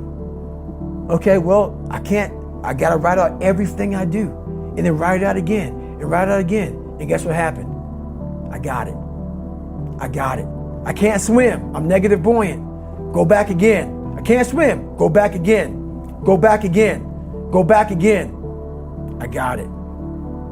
I realized if I keep going back and going back and going back until the just becomes, your mind will say, okay, we're going to figure it out. Because he is not going to stop. It's not like I'm going to try one more time. No, it's just like alarm clock goes off, boop, we're going back. I can't read right, we're going back. I gave myself no way out, and my mind realized that. They said, okay, we're going to adapt and overcome now. Like a lot of people say, trying hard. Your mind knows, man. It knows this guy's bullshitting me, man. This guy's lying. There's no truth behind it. When I was in Navy SEAL training, people go, how were you there for 18 months? The program was only 6 months long. You were in 3 hell weeks in 1 year. No one's ever done that. How did you do that? I talk about the new norm. When I lived in a $7 a month place when I was growing up for a short period of time, I loved it. I didn't know any different. That was my norm. Once we moved out of that place, we moved to a $236 a month place. I was like, I never want to go back to that little piece of shit. But if you go back to that $7 a month place and you realize this is where I live, this is all I got, your mind says, roger that, this is home. So when I was going through Navy SEAL training for 18 months and going back through all the hard parts over and over again, I told myself after the first time, I knew it was gonna be a long journey there. My body was breaking down. It was just how it was going on. I said, you know what, this is my new norm. So my mind said, it's like going to work. Like you go to work, you put your suit and tie on, I go into suffering every day.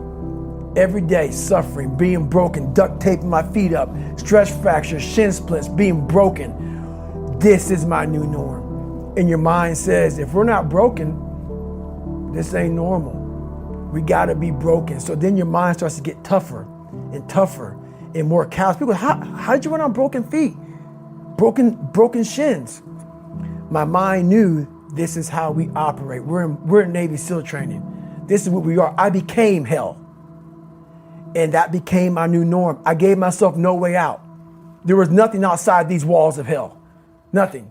I loved God, but for a short period of time, I became the devil because that was hell. I became the boss, the owner, the CEO of Navy SEAL training. That was my mindset. And that's how you get through things. You immerse yourself in wherever it is, and you become that. You become that and give yourself no way out. When I was 297 pounds and I was fat as hell trying to be a Navy SEAL, the scariest thing in the world to me, even to this day, was that could have been the rest of my life. I thought then I was trying hard. That's the scariest thing in the world. I thought then, 297 pound, working for Ecolab, spraying for cockroaches, making $1,000 a month. I thought that was me at my 100% potential.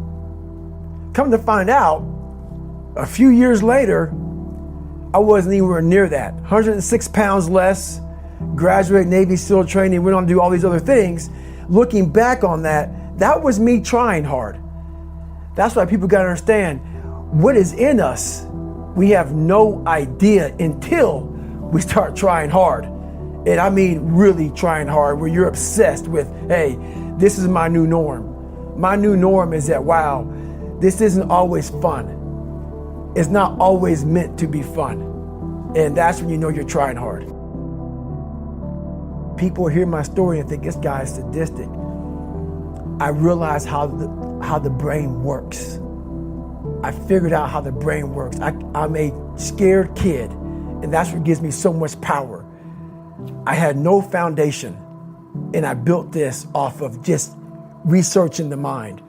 The feeling you get is basically invincibility. You realize that you can't do it all the time. When you need to do it, I know I can go to a place that I can live in. And when you know that you can run on broken legs and you can do certain things that a lot of people can do, but they're not willing to do, this power, this sympathetic nervous system of fight or flight, and you're fighting, it gives you this charge of energy of when you're sitting there at 3:30, 4 o'clock in the morning and you're duct taping your feet up because they're broken, and you're doing it by yourself, and you're going through arguably one of the hardest training in the world. And these guys, most of them are healthy, and you're going through it broken, and you're already at a disadvantage, but you're still there. You can feed into that and tap into that for a lot of power. But if you look at it, well, I'm broken, man. Like, I'm not gonna make it. But if you look at it as, man, I'm broken and I'm still here. And I'm fighting, and I'm gonna find a way to get through this because I have no other place to go. It gives you a lot of power. When things start to suck really, really bad, my brain in a lot of people's brain, they don't go to your dad beating you up. Your brain says, we gotta get the out of here. This is miserable. So anger goes away a lot of times when you're suffering, because your brain just says, we gotta run, we gotta go. So that anger is not popping up saying, oh, I wanna show them, I wanna show those people. No, there has to be a much deeper, when I say deeper, it has to be down to mineral soil. It has to be down to that nice mineral soil where nothing can burn. You can't burn dirt. So it has to be down that low, that literally is something in you that's at the core of your soul. But you don't find it unless you spend a lot of time with what you want to be in life. I can't give that to you. Right. You can't give it to somebody. When you find your true passion in life, and my passion for me was like, oh, I want to be, I don't give a Navy SEALs, Army, I don't give a shit. I want to serve my country. I want to be someone that I'm proud of. I want to look at myself in the mirror because I was so disappointed. That accountability mirror I talk about, I was so disappointed in what I saw every day. I wanted everybody to love David Goggins. And a lot of people did. I didn't love myself. But I knew a lot of us want to find peace first. So people say, man, you always talk about this suffering and pain and I'm at peace right now because I went through that. Right? You don't find peace first. If you do, Merry Christmas. More power to you. More power to you. I found peace on the opposite end of finding myself. And no one really finds themselves without going through trials, tribulations, suffering, accountability. And accountability is suffering. Being accountable every day for doing right for yourself, for the people next to you, it's miserable. It's hard. So, even the smallest details. If somebody tells me visualize, I go, why? Like, how does it work? Like, if you ask me to visualize, like, why does it work? Like, why should I invest my time on that versus something else? If you're asking me to use affirmations, like how specifically, why, how does it work? If you're asking me to emotionalize, well, what's happening in me that tell me I need to create these false senses of feelings? I want to know why it works. And why does it work, especially emotionalizing? I think that's something that people hear a lot. I talk a lot about embodying something, really feeling it. Yeah. But why does it work? Great question. It has to do with circuits in the brain and neurochemicals that are released. And so when we feel something, chances are that we're going to release dopamine in the brain, the feel-good neurochemical that activates the reward center of the brain. And chances are if we feel that and we have this positive emotion around it and that neurochemistry is flooding our brain and our body with feel-good chemicals, we're actually activating the motivational center of the brain. And so when we visualize, when we set a goal, when we take an action step, when we emotionalize, when we read our goals, the initial flood of neurochemicals, dopamine, serotonin, feel-good chemicals, and then if we share it with a friend, oxytocin, those three neurochemicals, those are the neurochemicals of goal achievement. But then there's the other side of it, the other circuits of fear, of stress, where norepinephrine, cortisol, or epinephrine, the stress hormones can be released as well. And so I'm fascinated and I want to teach people the stuff that we've learned about beliefs, self-esteem, self-worth, fears, and the stuff that really holds people back. Because all the how to get healthy and stay healthy, we know. How do I build a business and sustain it? We know. How do I get into a relationship and make it successful? We know. We know most of the how-to for anything that anybody wants to do in this time frame that we live in. So the how-to is the easiest part of the equation. So the harder part of the equation is, why am I not doing the things that I know I should be doing? And why am I not doing the things that I could find out easily how to do? Let's talk about that. So in your real estate company, you said, I'm giving everyone the same training, they're reading all of the same books, and yet they're not getting the same results. And it wasn't like, oh, well, the smart people are doing better than the dumb people. You said sometimes it was people that you were like, God, in real life, this guy's not that bright, but he's crushing it. So what ended up being the difference between the people who didn't do anything with the information and those that did? So this is going back sometimes, I think in 1992 we were stuck, but I knew there was more possibility, there was room for growth. And I wanted to figure out if the stuff that I did in the 80s when I was a kid, that broke free, would it work with some of my agents? And so we took 75 agents, randomly agents said, hey, do you want to get into a 6-month program to retrain your brain, your subconscious brain, around your beliefs about what is possible for you to achieve, around your habits of what you have to do in order to achieve that. And we focused on retraining their subconscious mind. And so for 6 months, they had to go through a process of listening to certain audio tapes, reading certain materials every day, and following the process of training their brain, specifically their subconscious brain, which controls 95 to 98% of all of our thoughts, emotions, and behaviors today. And within 6 months, that group increased sales by $100 million. Jesus. $100 million. And I said, holy shit, right? This is working. And so we started to teach. Some of what we teach now in NeuroGym, actually now we have the technologies, we have the systems that are far better than what we did back in the 90s. And we went from 1.2 billion to 4.5 billion a year. And it wasn't because we taught them any more skills to be real estate agents. We taught them how to change the way they thought about themselves. We taught them how to change their habits. Wow. Our agents who made $750,000 or more were in front of a client 75% of the time. And when we asked all the agents that weren't in front of more clients, why are you doing that? Why aren't you in front of people that are going to help you earn more income? Oh, well, we're busy doing this and doing this and doing this, and they had stories and excuses and reasons why. And so part of the work that I love to do now is really help people understand, what is your story? What's the story you're telling yourself? Because we all have a story. We have a money story, a relationship story, a health story. We have a story for everything.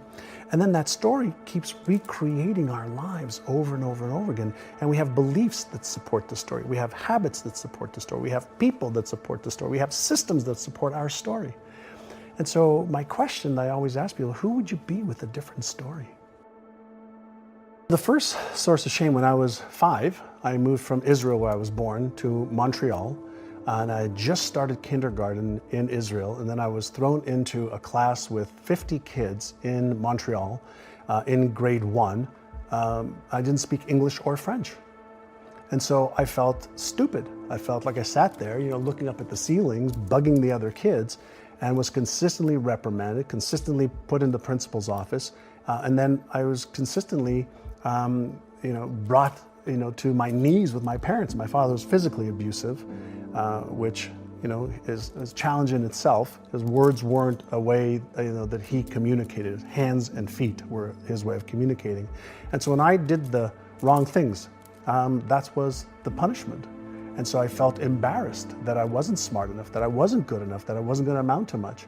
And back then, school was, my parents were trying to say, go to school, do well. That's your way out of where we were living. That's your way out of this life that we're having, which wasn't a bad life. We had food on the table, we had a roof over our heads, but there was always a struggle. You've become this really extraordinary example of rewriting your story. How did you get out from under the story that you would have had to have been forming if your father was abusive? I know a lot of people are watching this right now. They are stuck in a story, man. Like something happened to them as kids or whatever's happening to them now. They don't know how to get out from under that story and could never conceive of having a beautiful relationship, that they've re-explored and reimagined. Yeah. When I was in my 20s, one of the things that Alan put me on a path to was personal development. Read a book a month, go to events, listen to cassette tapes back then of motivational stuff, for motivation, for inspiration, for strategies, for tactics of what to do to raise your level of skill and knowledge. So I went to this event and I brought up this challenge that I had with my father. And the instructor said, when are you going to forgive him? I said, never. I'm never going to forgive him. Forgive him. There's so much pain. And the instructor said, well, if you're never going to forgive him, then you're the one taking the poison pill, hoping he's gonna die or he's gonna be affected. He says, you don't forgive him for him. You forgive him so you can move on. That was like, aha, number one. And then he said, why don't you ask your father why he did it? Whoa.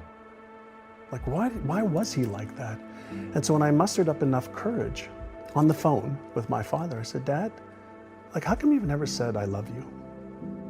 He says, well, my father never said he loved me. That's not what a man says.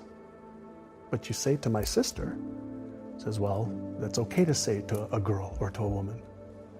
He said, why did you hit me so much? Why did you? He says, because you were being a bad boy. I said, but why didn't you talk to me? Like, why didn't you just talk?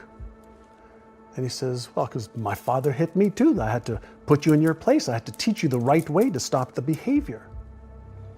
And it was at that moment that I realized he just didn't know better. That's what he learned, was the process to try and help me. It took 3 years. I used to call him every week. I started telling him, I love you, Dad. Hang up. I love you, Dad. Hang up. I love you, Dad. Hang up. Then one day he says to me, I love you too, boy. And then he has never not said I love you to me, my brother, or my sister since then. On my epitaphs, he lived, he loved, he gave, he had fun. I always thought that if there's a way that I could somehow use my life in a way that I can make somebody else's life a little bit easier to live, either through knowledge or understanding or love or a process, then my life's been worthwhile. And so I just want to make a difference. And I'm one of the people that doesn't believe that there's anything wrong in the world. Everything's unfolding exactly as it should. There are many things not to my taste that I don't understand, but I just want to make the journey as good as I can for as many people as I can. Don't tell people what you know. Right. Keep them poor. But, unfortunately, the poor will always be amongst us because it starts up here. It's in their words, and the words become flesh. But when they say, I can't afford it or I can't do that, they become what they say. And I made so many people, I can't afford it. You think I'm made of money? My PhD dad, he says, what do you think I am, made of money? I can't afford that. And my rich dad would say, that's why he's poor. Poor people say, I can't afford it, I can't do that, I don't have time. Because it's an escape. It's an escape, you know what I mean? It's easy to say, I can't afford it. Oh, I'm too tired. Oh, I can't go to the gym.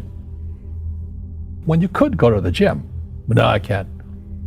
Truth is, I'm just too lazy to go to the gym. A question opens the mind, a statement closes the mind. See, when you say, I can't afford it, your mind shuts down, and you become what you say. But the thing is that we become creatures of our own habits. And until we break the habit, we don't change. Poverty is passed on. It's taught in your families. And middle class is taught in families. And so the people right now who are sitting at home, who are struggling financially or worried about money or unhappy, they may be making a lot of money, but unhappy with what they're doing, it was probably taught to you. Your superego was taught, get a job, work hard, or you'll never be rich, or the rich are evil, or whatever. If you're poor, you'll always be poor. Just like most pro athletes, they make millions of dollars, and 65% are bankrupt 5 years later. It's because they come from poor families. Now you tell them that, they get very angry at you.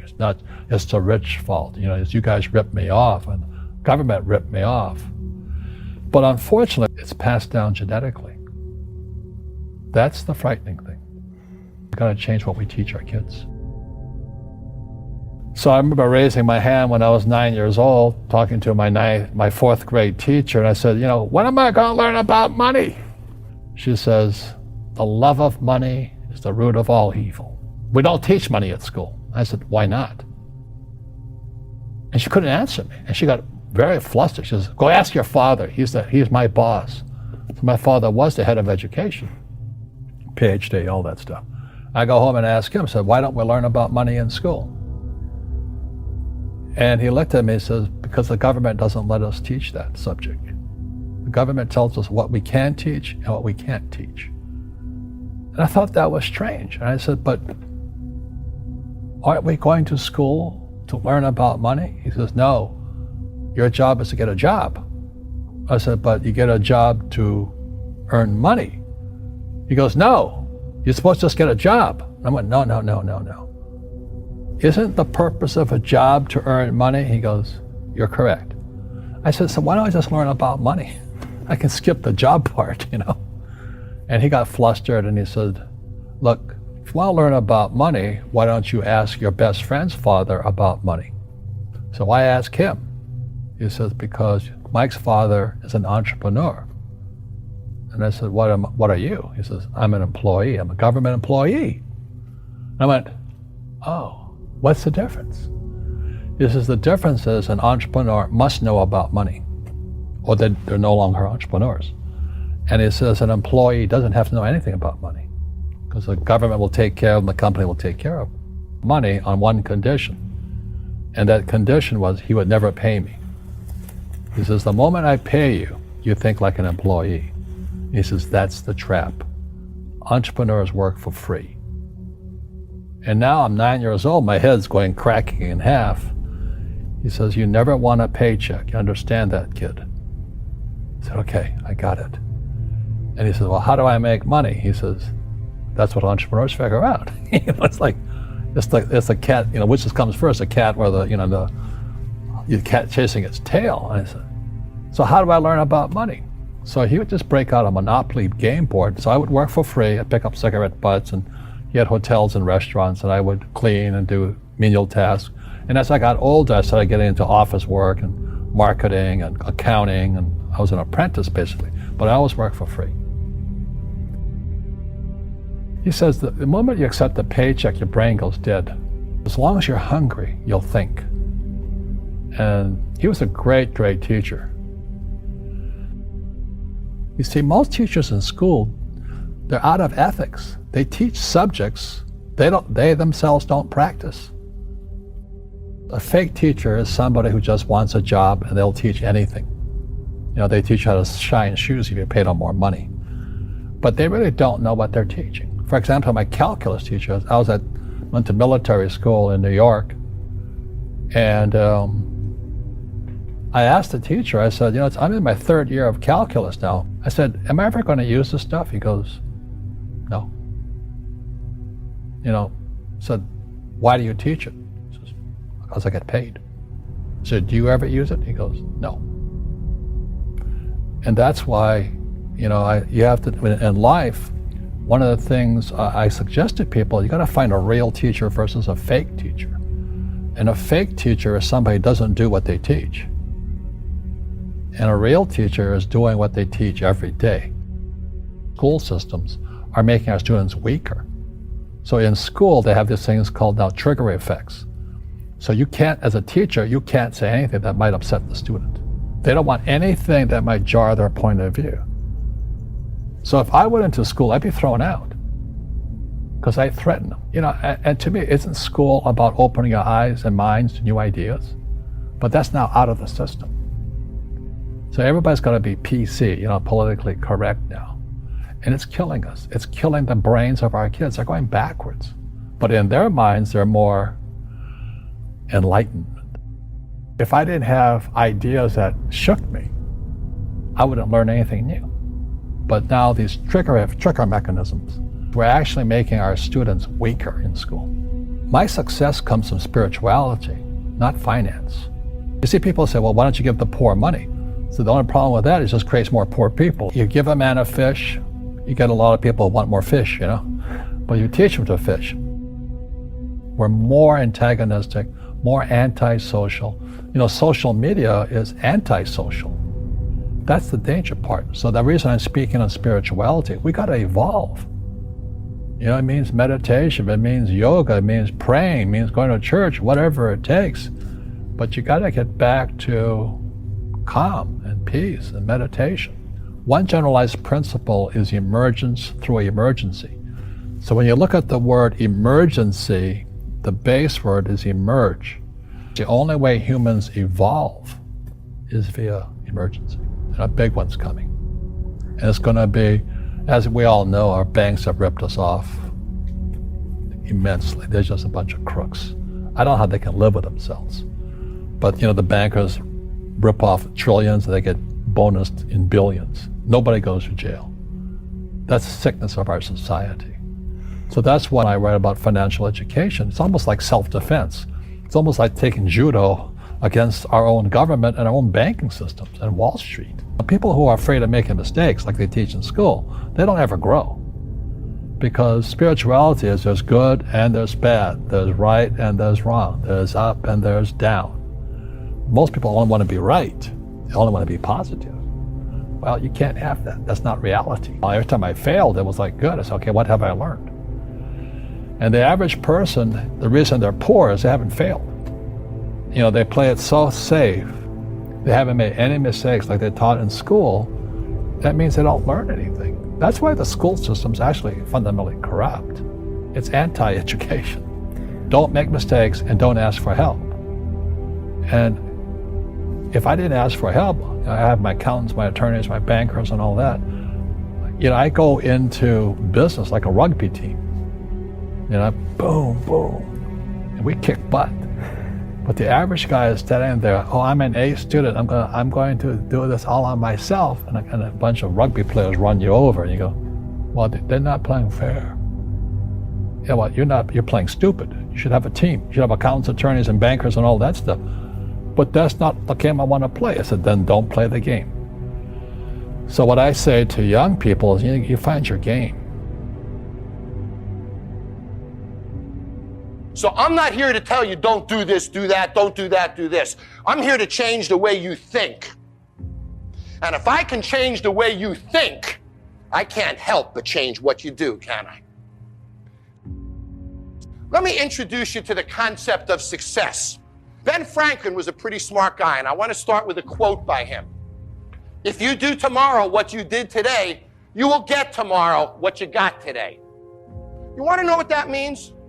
The average American makes between 3 and 5% more each year. That's the deal. And in today's economy, I'm not sure we're going to make the 3 to 4 to 5% next year as employees. So it takes you 20 years to double your income in America as an average person. That's the mediocrity that we're stuck in life. And then you meet people who have the uncanny ability to double their income in a year, to get promoted 5 times in a year. The ones that beat the system, the ones that conquer it. You've all seen them, haven't you? The difference between them and the ones that don't do that is that they wake up in the morning and they think differently. They understand that if I do tomorrow what I did today, I'm going to get tomorrow what I got today. You want a bigger car? How about a nice house in Tahiti? Sure, would you love a nice house in the hills? We all want better things, don't we? We all want more friends, more stuff, more money, more security, more travel, more enjoyment. If you do the same thing tomorrow that you did today, you're stuck. Stuck. And it doesn't change. And it grows a little at a time. And you get a taste of success. But it's never fast enough. It never excites you. And when it does, it's a good month, or a good 2 months, or a good 3 months. But it doesn't provide a trajectory that creates success.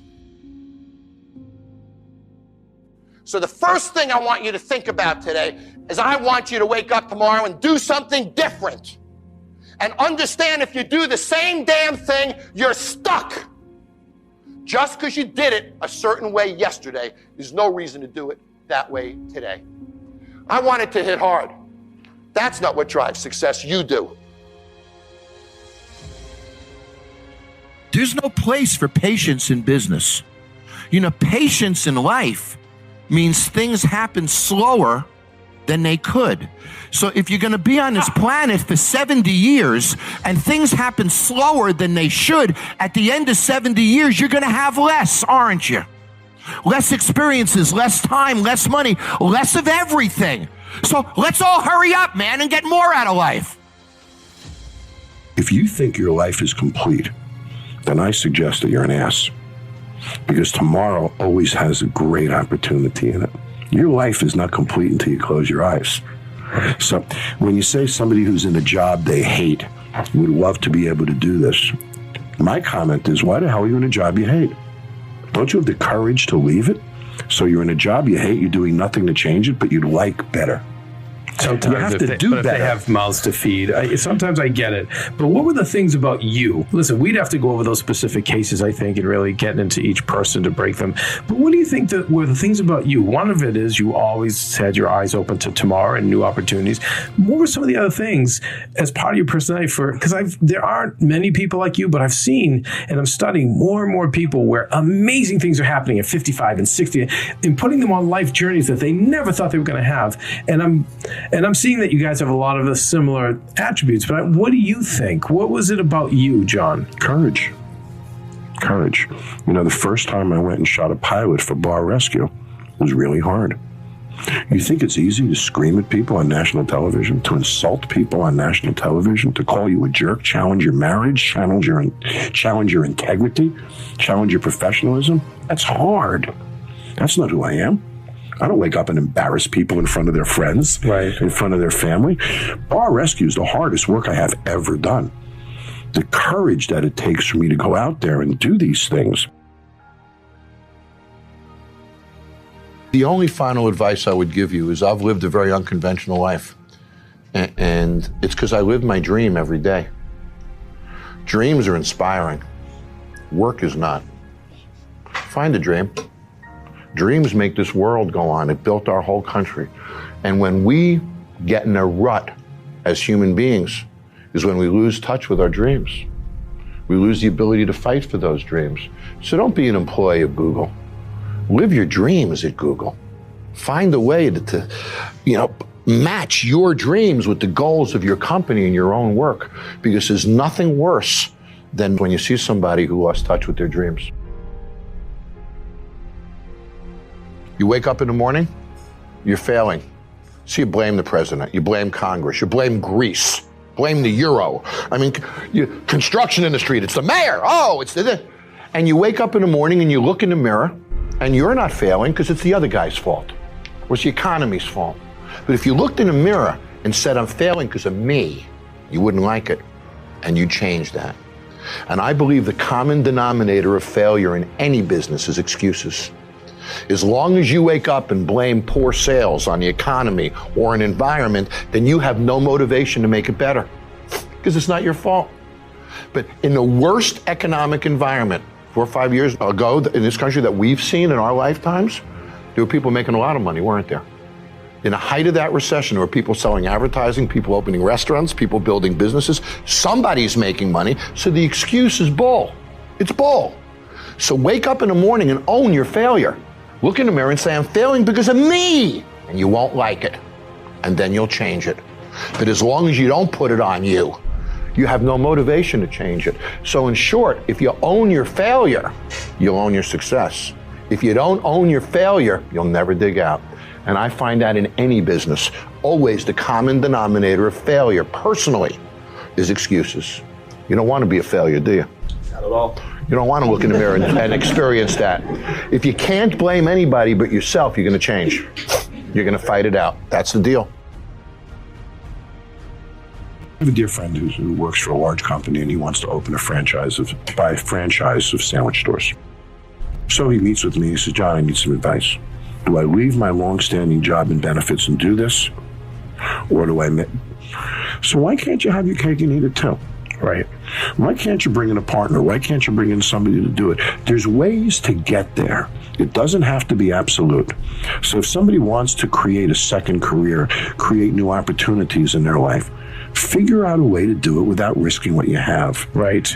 And if you want it enough, you'll figure it out. I BS'd my way into jobs that I didn't have the experience to do and pulled it off.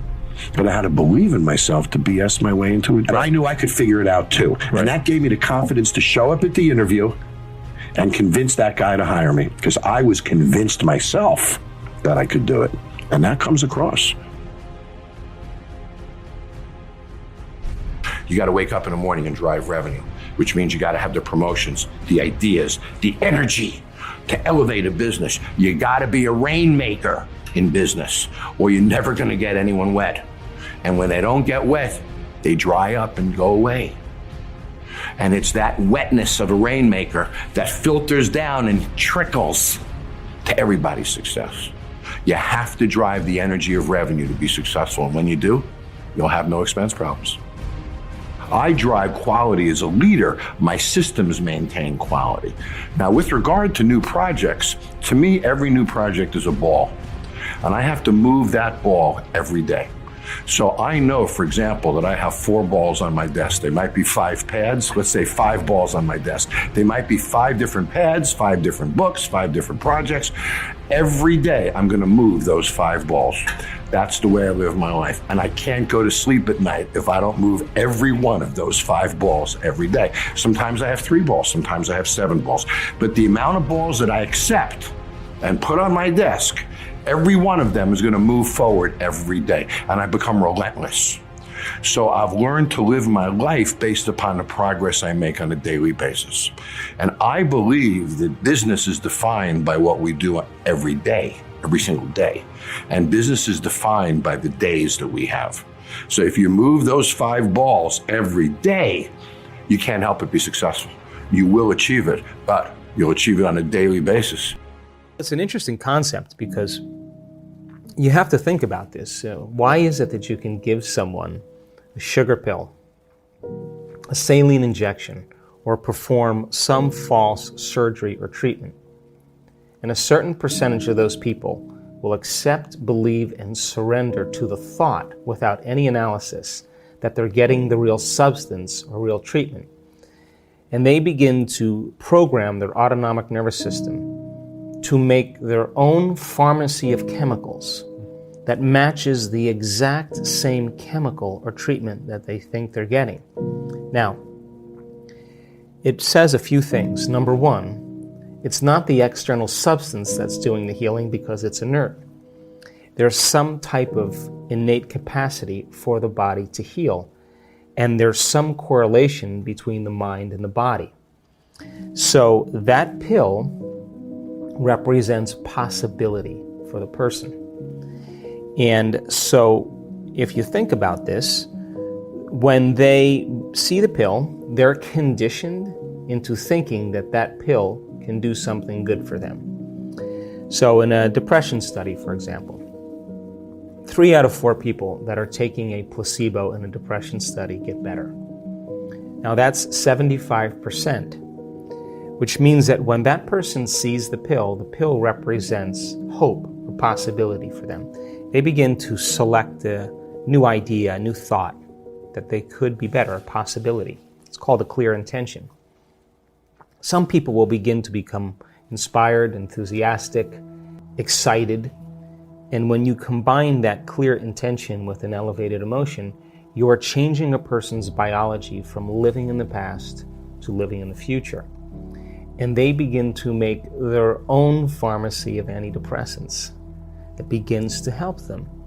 Now, it's not a one-shot deal, because in those studies, for example, the person who's taking the placebo has to take that pill for 6 weeks or 8 weeks. So every day, then, they're reminding themselves of a new future reality. And that pill represents a symbol. It represents a symbol of hope, a symbol of possibility. And instead of them relating to themselves in a limited way, that they have to resign to the idea that they can't think greater than how they feel, in a depression study, or feelings have become the means of thinking, they're actually changing their physiology by thought alone. And the redundancy and the repetition of that cycle begins to select different functions in the nervous system, and your nervous system is the best pharmacy or drug producer in the world, and begins to select new genes and instruct new genes to cause a person's biology to begin to change. And if you keep knocking on the genetic door, there's a good possibility that you can program a gene or upregulate a gene to do something well and downregulate a gene to turn off. And so my interest is in understanding how the placebo works. How does it work? Once you understand how it works, will you be able to teach it? Because do you need the the sugar pill in order to move into a new state of being? Or can you teach a person to select an unknown instead of a known, and continuously select that unknown and emotionally embrace that future before the event occurs, so much so that the body, as the unconscious mind, begins to believe it's living in that future reality in the present moment. And if the person does that, just like taking the placebo for 6 weeks, alters their state of being every single day, is it possible that that unknown becomes a known and they begin to change their physiology and biology just by thought alone? You better be willing to have a new experience that is no longer a wishy-washy belief. It has to be a very strong impression in your biology that comes with an accompanying experience that then changes your biology to understand you believe something else. But that's not the end either, because then you have to question from that point, what is the next belief that helps you to understand the next thing? For example, the person in our work who, I'll use a simple example, has a very, very difficult marriage. And her marriage falls apart, her husband was abusive, and lived by the stress hormones for an extended period of time. Of course, all her energy is going for some threat in her external environment. She has no energy in her internal environment for growth and repair. No energy for long-term building projects. The body is in vigilance. It's always anxious.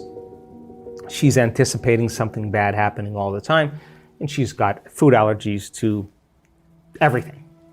She's allergic to her environment.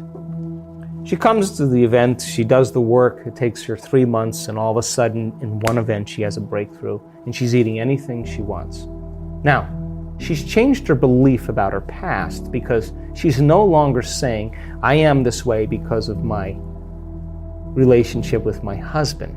See, because when you say, I am this way because I had an abusive father, I am this way because I had a difficult marriage, I am this way because I got fired from my job, what you're saying is, I haven't changed since that event emotionally.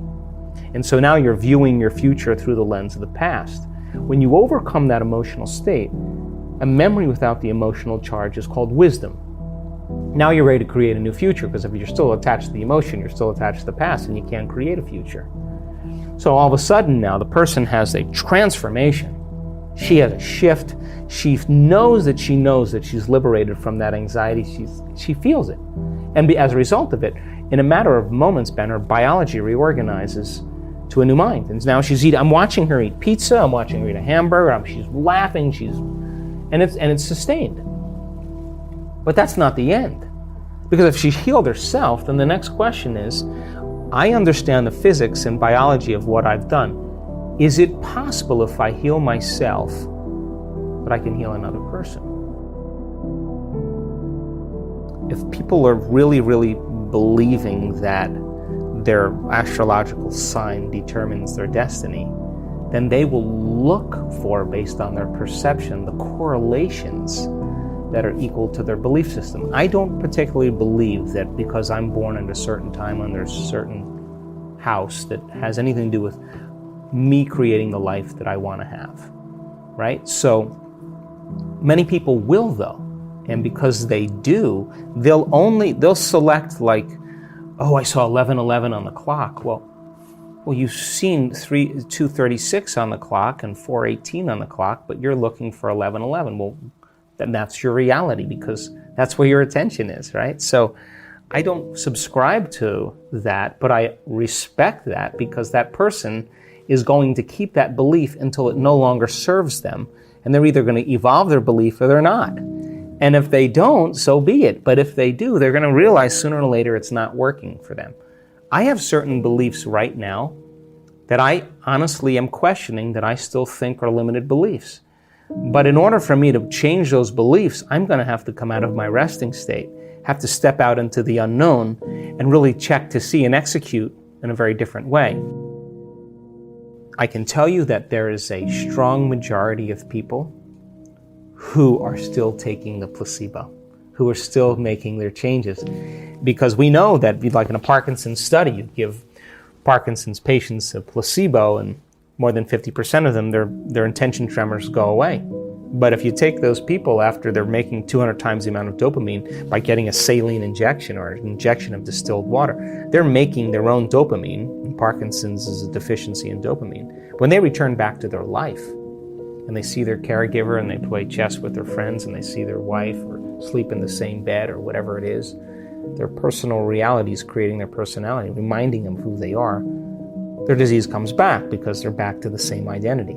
And that's how strong the environment is. So our students who continue to do the work are still sustaining and producing more changes. Wow. Now that's the majority of our students because our students are committed. But we do have students that don't make it. Why? Because we're doing something that is unknown. We're doing something. Not everybody is going to make that. Like not everybody's going to finish the mile. Not everybody's going to make the journey to the top of the mountain. It's a journey.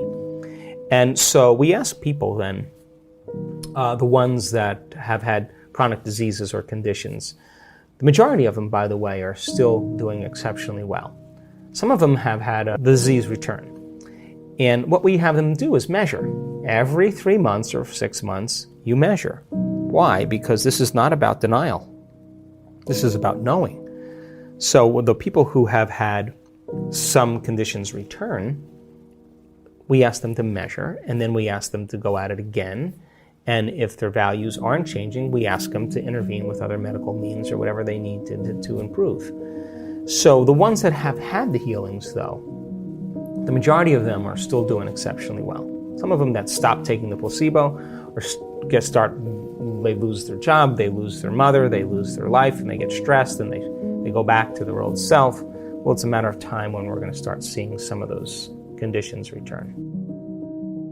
What happens if you take a cold shower every day? The heart rate is going to go down with 20-30 beats a minute, 24 hours a day. That means stress is gone. If you take a couple of minutes and you make sure all the body adapts to the cold, because you are very warm. You're warm like a hot dog. Right. When you wake up. I go directly straight to the cold and get the biggest of reactions on my body. And within 30 seconds or something, I'm completely not feeling the cold anymore. And then 2 minutes later, I just finish it. It's okay. Doesn't need anymore. But what the importance of that in the morning is that you wake up your vascular system.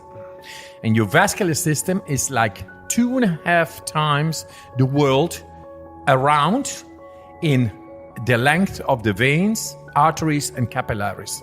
Everybody has it. And it contains millions of little muscles. And they are trained if you go in and adapt to a cold shower a day. And that way, your vascular system is optimized. And then your heart doesn't need to pump so much, because all these millions of little muscles, they help the blood flow go through. And work with each other. Yes. It's one closed system. And the originator is the heart. What happens if you take a cold shower every day?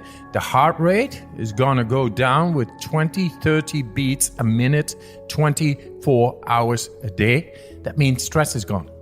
This is what we do. It's a hormetic exercising, hormetic stress exercising is a cold shower. Cold shower a day keeps the doctor away. What happens more is that the blood flow runs much better through the system.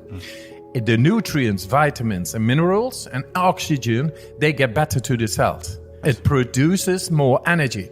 That's why everybody feels so energized directly after the cold shower, because the system is getting better into feeding all the cells of ours, which makes up molecules, which is energy. You feel more energy. Now, because my vascular system is really trained, I just take the cold shower. And when I take my ice bath, which is even more colder, I say to the people, I recommend 2 minutes, but then very soon you are able to go 5 minutes. And today, you and me, we go for 10 minutes because we're going to set our mind. The power of the mind is amazing. This is what I've been showing in the last study. To be able to make my skin temperature not going down while ice water gets on the skin just by using the mind. Isn't that amazing? And that means we are able to make stress go away just by using our mind. And this is the result after so much training and exposing myself into the cold, that I've learned to awaken direct connections in the brain that enables me, just by thought, to make the difference in my body whenever there is stress. And that stress could be emotional, physical, bacterial, virus stress, mental stress, daily stress, stress and congestions. Stress is stress. And you are able, just by using your mind, to deal with that type or any type of stress. That is the message. You got oxidative stress and hormetic stress. Oxidative stress is negative. That means that things you cannot handle, and they get into the cell mechanisms, and they have an absolute negative influence on the cell mechanisms and the mechanics and the telomeres, the longevity, the cell division, the DNA. And it produces wrong genome expressions, which makes you sick or even cancer in the end. Stress is like an attack on our healthy mechanisms. And if we learn how to deal with stress, the healthy mechanisms stay healthy. That's the whole trick. And this is what we do right now in San Francisco with 140 people, with the top researchers on the DNA, to show how to protect the cell by exercising, the cold showers and the breathing exercises. They are into positive stress activation, which is hormetic stress, and that makes the cell protected by proteins around the cell, like little guards, like little warriors who fend off viruses, bacteria, inflammation, and oxidative stress. So then the cell remains intact, and the healthy production of the mechanics of the cell, they are able to flourish and to keep on going. It's amazing what we found. Because of me doing a study, and I will show you the study. The first study, I was staying like 80 minutes in ice up till here. They took blood, like 36 of tubes out of my arm, while I was 80 minutes up till my neck in ice. And my core body temperature remained 37 degrees, 80 minutes long. And then they took the blood, and the blood, they injected E. coli ex vivo. So I was not there, but my blood was there. And normally you have a very violent reaction of the immune cells on the E. coli bacteria injected in the blood serum. And now there was zero reaction. They never had seen that. And then they said, can you do this when we inject you directly in your veins? I said, yeah, hey, let's try it on. I think so. But I did not become sick. I did my breathing techniques. I used my mind, and I did not become sick. I felt great. And they saw that I was influencing directly at conscious will the autonomic nervous system, thought of inaccessible in medical scientific literature, that humans are able to do that. And I was showing the contrary. So with that, they said, yeah, but you are the Iceman. You are special. You are different. You are a freak of nature. This is, with normal people, not possible. Then I told them, yes, give me people for 10 days, and I will make them able, what science is saying that is not possible with the human physiology at will. I will make them able at will to influence so deep within their bodies, and with that we will change medical literature as it is. And they said, okay, finally, they said, yes, let's do it. And we did a comparative study with 18 people there who did not train with me and 18 people who I trained. 12 of them were randomly chosen to take part of the injection of the E. coli bacteria. And all of them, non-trained and trained. The non-trained people, they became all sick. And the trained people, after only 4 days of training, they did not become sick. And then they saw 16,134 people who had been exposed to the same experiment, all became sick. And then suddenly 12 people did 100% score in one comparative study, showed not to become sick, 100% score. What I do always with people is to go to the mountains. I have a house in Poland, somewhere at the mountain slopes. And I trained the people over there every day, inside and outside, in the snow, barefoot, in shorts, going to the waterfall, and slowly but surely in 4 days climb a mountain in shorts for 5 hours in freezing temperatures and have a great time. Then when we arrived on the top of the mountain, I knew these guys are ready. Let it come. Let the injection come of the bacteria. They will show the difference. And 4 days later, they were in the hospital, got the injection, and they turned around scientific literature as it is. We are able to do so much more than has been believed by science and scientific community. And we have to bring this to the people. I remember walking across this yard on what seemed to be a random day, my head down, lost in my own world of issues, like many of you do daily. I'm almost at the center of the yard. I raised my head and Muhammad Ali was walking towards me. Time seemed to slow down as his eyes locked on mine and opened wide. He's raised his fist into a quintessential guard. I was game to play along with him, to act as if I was a worthy opponent. What an honor to be challenged by the GOAT, the greatest of all time, for a brief moment. His face was as serious as if I were Frazier in the Thriller in Manila. His movements were flashes of a past greater than I can imagine. His security let the joke play along for a second before they ushered him away. And I walked away floating like a butterfly. I walked away amused at him, amused at myself, amused at life for this moment that almost no one would ever believe. I walked away light, ready to take on the world.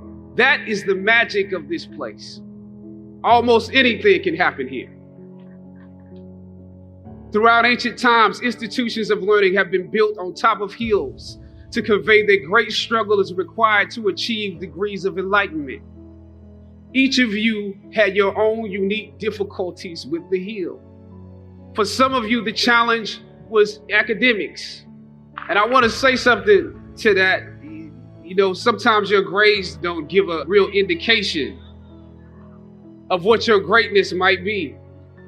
For others, it was financial. You and your family struggled to make ends meet. You had to work an extra job or two. But you're here.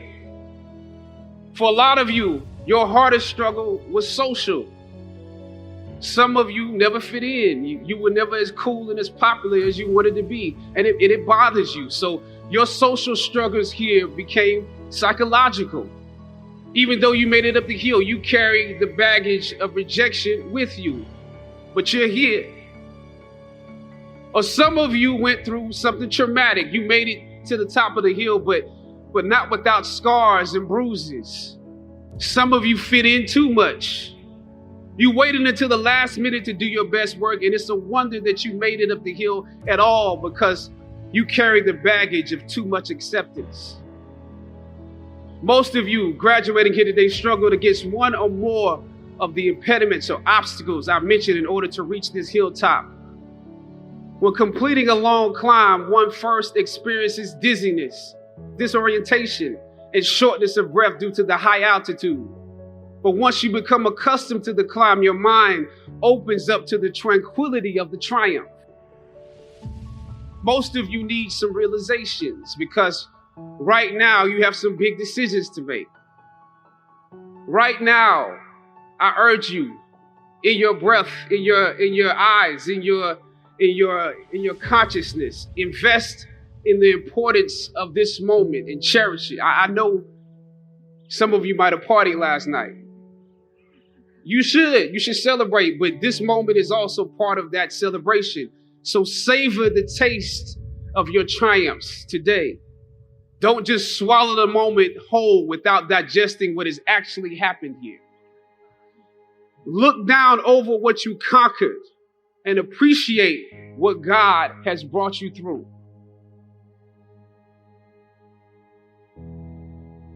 I was on a roll when I entered the system of entertainment, theater, television, and film. In my first New York audition for a professional play, I landed the lead role. From that play, I got my first agent.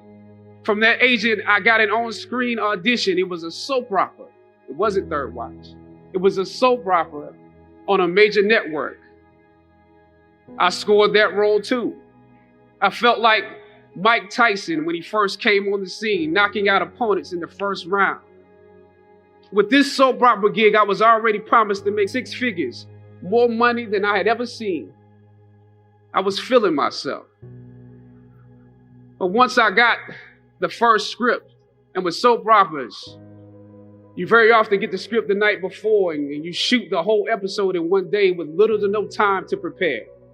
Once I saw the role I was playing, I found myself conflicted. The role wasn't necessarily stereotypical. A young man in his formative years with a violent streak pulled into the allure of gang involvement. That's somebody's real story. Never judge the characters you play. That's what we were always taught. That's the first rule of acting. And any role played honestly can be empowering. But I was conflicted because this role seemed to be wrapped up in assumptions about us as Black folk. The writing failed to search for specificity. Plus, there was barely a glimpse of positivity or talent in the character, barely a glimpse of hope. I would have to make something out of nothing. I was conflicted. Howard had instilled in me a certain amount of pride, and for my taste, this role didn't live up to those standards. It was just my luck that after filming the first 2 episodes, execs of the show called me into their offices and told me how happy they were with my performance. They wanted me to be around for a long time. They said, if there was anything that I needed, just let them know. That was my opening. I decided to ask them some simple questions about the background of my character, questions that I felt were pertinent to the plot. Question number 1, where's my father? The exec answered, well, he left when you were younger. Of course. Okay. Question number 2. In this script, it alluded to my mother not being equipped to operate as a good parent. So why exactly would my little brother and I have to go into foster care? Matter of factly, he answered, well, of course, she's on heroin. That could be real, I guess. But I didn't want to assume that's what it was. If we're around here assuming that the Black characters in the show are criminals on drugs and deadbeat parents, then that would probably be stereotypical, wouldn't it? That word stereotypical lingered. One of the execs pulled out my resume and began studying it. The other exec wore a smile, trying to live up to what they had promised me only a few moments before. If there's anything you need, just let us know. She said, as you have seen, things move really fast around here. But we are more than happy to connect you with the writers if you have suggestions. Yeah, I said, that would be great. I said, because I'm just trying to do my homework on this. I didn't know if you guys had decided on all the facts, but maybe there's some things we could come up with, some talent or gift that we can build. Maybe he's really good at math or something. He has to be active. I'm doing my best not to play this character like a victim. So you went to Howard University, huh? The exec holding my resume interrupted, peeking over the pages. Yes, I said proudly. He slid my resume back in his desk and said, thank you for your concerns. We'll be watching you. I left the office.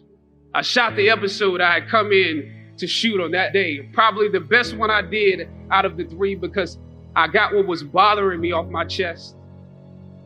I was let go from that job on the next day. Phone call from my agent. They decided to go another way. The questions that I asked set the producers on guard and perhaps paved the way for a less stereotypical portrayal for the Black actor that stepped into the role after me. As the scripture says, I planted the seed and Apollos watered it. But God kept growing. God kept it growing. Yet and still, when you invest in a seed, watching it grow without you, that is a bitter pill to swallow. A bitter pill. Anybody that's ever been fired knows what I'm talking about.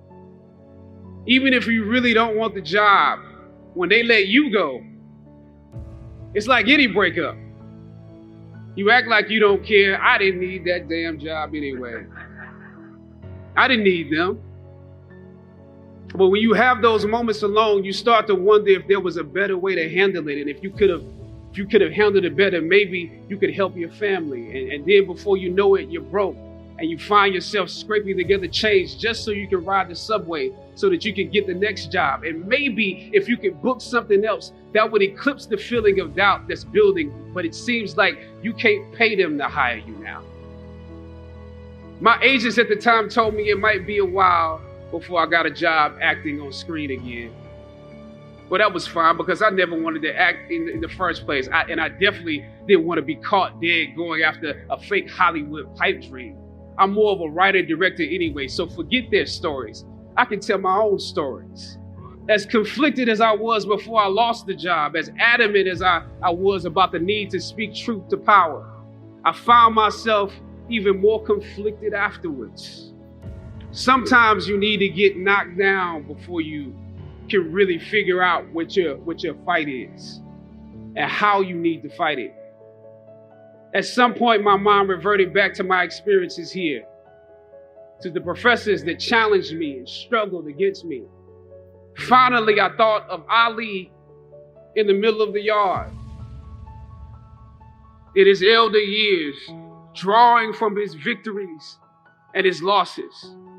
At that moment, I realized something new about the greatness of Ali and how he carried his crown. I realized that he was transferring something to me on that day. He was transferring the spirit of the fighter to me. Sometimes you need to feel the pain and sting of defeat to activate the real passion and purpose that God predestined inside of you. God says in Jeremiah, I know the plans I have for you. Plans to prosper you and not to harm you. Plans to give you hope and a future. Hear me well on this day. When you have reached the hilltop and you are deciding on next jobs, next steps, careers, further education, you would rather find purpose than a job or a career. Purpose crosses disciplines. Purpose is an essential element of you. It is the reason you are on the planet at this particular time in history. Your very existence is wrapped up in the things you are here to fulfill. Whatever you choose for a career path, remember the struggles along the way are only meant to shape you for your purpose. When I dare to challenge the system that would relegate us to victims and stereotypes with no clear historical backgrounds, no hopes or talents, When I questioned that method of portrayal, a different path opened up for me. The path to my destiny. When God has something for you, it doesn't matter who stands against it.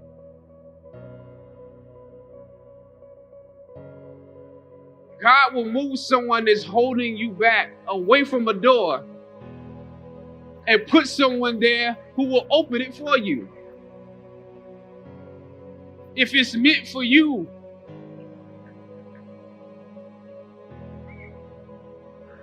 I don't know what your future is, but if you're willing to take the harder way, the more complicated one, the one with more failures at first than successes, the one that has ultimately proven to have more meaning, more victory, more glory, then you will not regret it. Now, this is your time.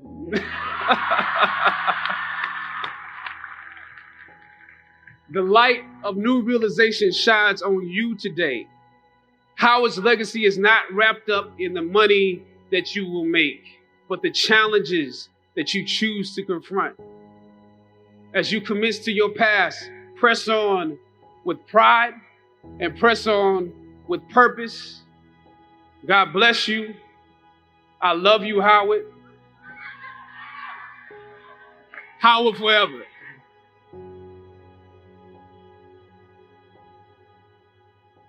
I mean, the technology is great. You know, it's lots of fun, very helpful, makes a lot of things easy. But like anything in the world, there is too much of a good thing, you know? And I think one of the things we don't talk about is what is the balance of technology in our lives. And I would argue that for many of us, it's out of balance. We know that the chemical dopamine is released whenever we get a bing, buzz, flash, or beep from our phone or email, right? So dopamine is the exact same chemical that's released in alcohol, nicotine, and gambling, right? In other words, it can be addictive if left unbalanced. A little alcohol is great. Too much alcohol, not so great. Gambling is fun. Too much gambling, really bad, right? Technology is wonderful. Too much technology can be very destructive and destroy our relationships, like all addictions destroy our relationships, right? And so one of the things we're not considering is what is the right balance. If you wake up in the morning and you check your phone before you say good morning to your spouse, that's a problem, right? If you have phantom beeps, that's a problem. That comes from something, right?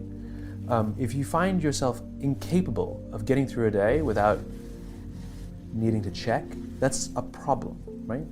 Now, where it gets really dangerous is with kids, millennials. Some of them aren't kids anymore. Right. So almost all alcoholics on the planet discovered alcohol when they were children. When we're very, very young, the only thing we need is the approval of our parents, right? When we go through adolescence, we now need approval from our peers. Frustrating for our parents, very important for us because it allows us to acculturate outside of our immediate families into the larger group, right? Very stressful time, and we're supposed to learn in this time of anxiety to rely on our friends, to reach out to our friends for help. That's what we're supposed to learn. Some people, quite by accident, discover alcohol. And then they learn the numbing effects of dopamine actually help them get through the stress of adolescence. This connection, unfortunately, becomes hardwired. And so for the rest of their lives, when they face any kind of financial, career, or social stress, they don't turn to a person, they turn to the bottle, right? Now, we have age restrictions on alcohol, cigarettes, and gambling, because we know that an immature mind is not yet strong enough or mature enough to deal with the powers of these addicting chemicals, these addictive chemicals, right? So we put an age limit. We have no such age limit or age restriction on social media or cell phones, right? So ostensibly what we've done is we've thrown open the liquor cabinet and we've said to our adolescents, hey, I know this whole adolescent thing is really stressful, so here's the vodka, take as much as you need. That's basically what we've done. And so what we have is an entire generation that's growing up addicted. And like all addicts, they haven't learned the skill set of when they suffer stress to turn to a person. What they do is they turn to the device. And what that only does is increase senses of isolation and loneliness, and can actually destroy relationships. We've all had the experience where you're with somebody, walking down the street, in a meeting, out for dinner, whatever, and they pull out their phone and you feel like an idiot, right? Or when you're talking to them and they're going, and you're sort of like, what's the point of this? Now take an entire generation that has no memory of a time before the device. We at least can reference times before cell phones and internet and social media. We at least have a point of reference. They don't. So this is their normal, that's how they feel. So you have an entire generation growing up with addiction and an increased sense of loneliness and isolation. We're already seeing the results. We're seeing increased rates of suicide amongst this generation. We're seeing increased rates of accidental deaths due to overdoses amongst this generation. We're seeing increased numbers of mass homicides, largely performed by this generation. School shootings, over 70% perpetrated by kids born after the year 1984. Schools, universities are now dealing with numbers they've never dealt with before of kids requesting leaves of absence due to depression. We're already seeing it, right? We're seeing the effects of loneliness and isolation. We're seeing it, and yet we're not reacting to it. We're not doing anything about it, right? And parents are a lot to blame for this. Because parents, there are some schools who want to restrict phones in the schools, and it's the parents who demand that they keep their phones in case of emergencies. Seriously? Seriously? When was the last time the cell phone was used for an emergency? What time are you coming home? What time should we pick you up? And if there is an emergency, you call the office, and they know what classroom the kid's in, and in 5 minutes, they'll bring the kid to talk to you on the phone. Like, the old way worked just fine. Remember, we talked before about innovation. It has to solve a real human problem. What human problem exactly did we solve by compressing the 5-minute time frame? We added to the problem. We didn't solve it. So that's one huge problem. So combine that with the fact, so you have an addicted generation that doesn't have the skill set to ask for help. Combined with the fact that they're so good at Facebook and Instagram, they're good at putting filters on everything. So they're good at showing you how smart and strong they are. These kids who commit suicide, you go look at their Instagrams, you would have no clue that they were depressed because they're happy and they're star athletes, right? You'd have no clue because they're really good. So when we say silly things like, my door is always open, you're assuming they have the courage to come in. Combined with the fact that they're subject largely, not all, but too many, to a failed parenting strategy. Because their parents told them they were special, they could have anything they wanted, they could be anything they want, they got medals for coming in last, which by the way we know doesn't work. It devalues the medal for the one who comes in first, and the one who came in last, it makes them feel stupid because they know they didn't deserve it, right? The kids got into honors classes not because they deserved it, but because the parents complained. And some of them got good grades not because they earned them, but because the teachers didn't want to deal with the parents. And then the kids graduate college, and they get a job, and in an instant, they find out they're not special. They don't get anything for coming in last. Their parents can't get them a promotion, and you can't have whatever you want just because you want it. And in an instant, their entire self-image is shattered. And so you have an entire generation growing up with lower self-confidence than previous generations. So you have lower self-confidence than previous generations, combined with an inability to ask for help with things that you're struggling with, and you turn to social media or a device, you keep checking, you count your likes, you count your likes, you count your followers, and if somebody unfriends you, oh my God, it's trauma, right? The way they break up with each other is they just ghost each other, just cut each other out and stop returning texts and returning phone calls because they don't have the skill set to say, hey, it's not working out. It's not me, it's you, right? There's no closure on things, right? Combined with the fact there's an institutionalized impatience. So they've grown up in a world of instant gratification. You want to buy something, you go on Amazon, it shows up the next day. You want to get in touch with someone, you don't leave a message on their machine and wait 4 hours for them to get the message, you just text them and they get back to you immediately. You want to watch a movie, you just log on and watch it. You don't have to check movie times, right? Everything happens instant. You want to get a date, swipe right. You don't even have to muster up the courage to go up like, hey, you don't have to. There you go, got a date, right? And so the problem is, they're accused of being entitled. I don't think they're entitled at all. Not at all. I think they're impatient. I keep meeting these fantastic, smart, driven, ambitious, idealistic, fantastic kids who graduated school, they got a job, they want to make an impact in the world, and I go up to them and say, how's it going? And they say, I think I'm going to quit. I'm like, why? They're like, I'm not making an impact. I'm like, you've been here 8 months. And it's as if they see the summit of a mountain. It's as if they're standing at the foot of a mountain. They can see the summit. They can see the thing they want. I want to make an impact. What they don't see is the mountain. This large, immovable object. You can go up fast, you can go up slow, I don't care. But there's still a mountain. What they don't understand is that life, that relationships, and career fulfillment are a journey. There's no app for that. I got nothing. You gotta go through the slow, plodding, annoying, meandering process called career and life. But if they don't get it in 8 months, they go look for it somewhere else. They don't get it, they go look for it somewhere. It's impatience. And because they don't have the skill set to ask for help, and because they feel lonely, it compounds and compounds. So then we dump them in office environments that are built on theories from the 80s and 90s that prioritizes a number before a person, and no one really cares about their confidence and their personal growth. They're just numbers on a spreadsheet. And so they enter work cultures that don't help them. And the problem is they're entering the workforce at a deficit. I hear from kids. They tell me that they struggle to form deep, meaningful relationships, and the companies don't care. And so it's destructive to them as individuals, but ultimately it'll hurt the companies because more and more millennials are entering the workforce. I believe, to your point about solution, that now the responsibility on companies is even greater than it's ever been before to take care of its people. Because if the environments in which we're asking our youngest workers to work in isn't built to help them, I can't even imagine what the suicide and homicide and just the rates of depression, an accidental death due to overdose are going to look like in the future. It's going to reach epidemic proportions. It's already, the statistics are already alarming, and yet nobody's sounding any alarm bells. Parents have to intervene. We have to stop giving our kids free access to social media and phones at young ages. They are not ready for it. Their minds cannot cope with the dopamine. Balance is fine. You can give a kid a phone, but they can't use it in their bedroom. They can't have it at the dinner table. They can't take it to school. They can only have it up to a certain hour, and you take it away. They're children. You can take the phone away. We've got to intervene as parents. But as companies, we now have to deal with the influx of kids that are coming into our companies with addiction. Watch, I see it all the time. Walk through any office.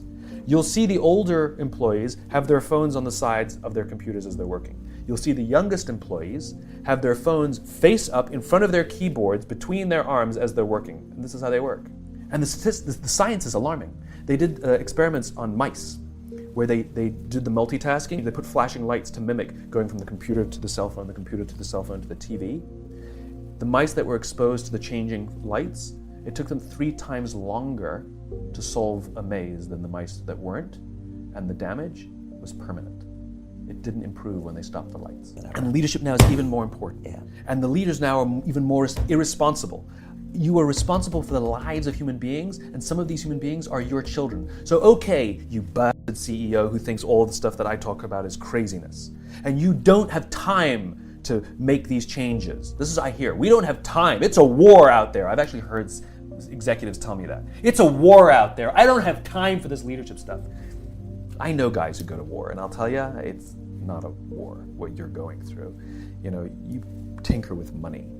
It's not a war. You do have time for this. And if it's really that way, then what were you doing when it wasn't a war? It's even more, it's what an indictment that in peaceful times, when times were good, that you weren't focusing on this stuff, right? But my point is a lot of these executives have children of this age working at other companies. And my question is, would you like those other companies? Would you like those other executives to care about the growth of your child, the confidence of your child, the career success of your child? Would you like those other companies to help your kids learn the skills of social interaction, the ability to ask for and receive help?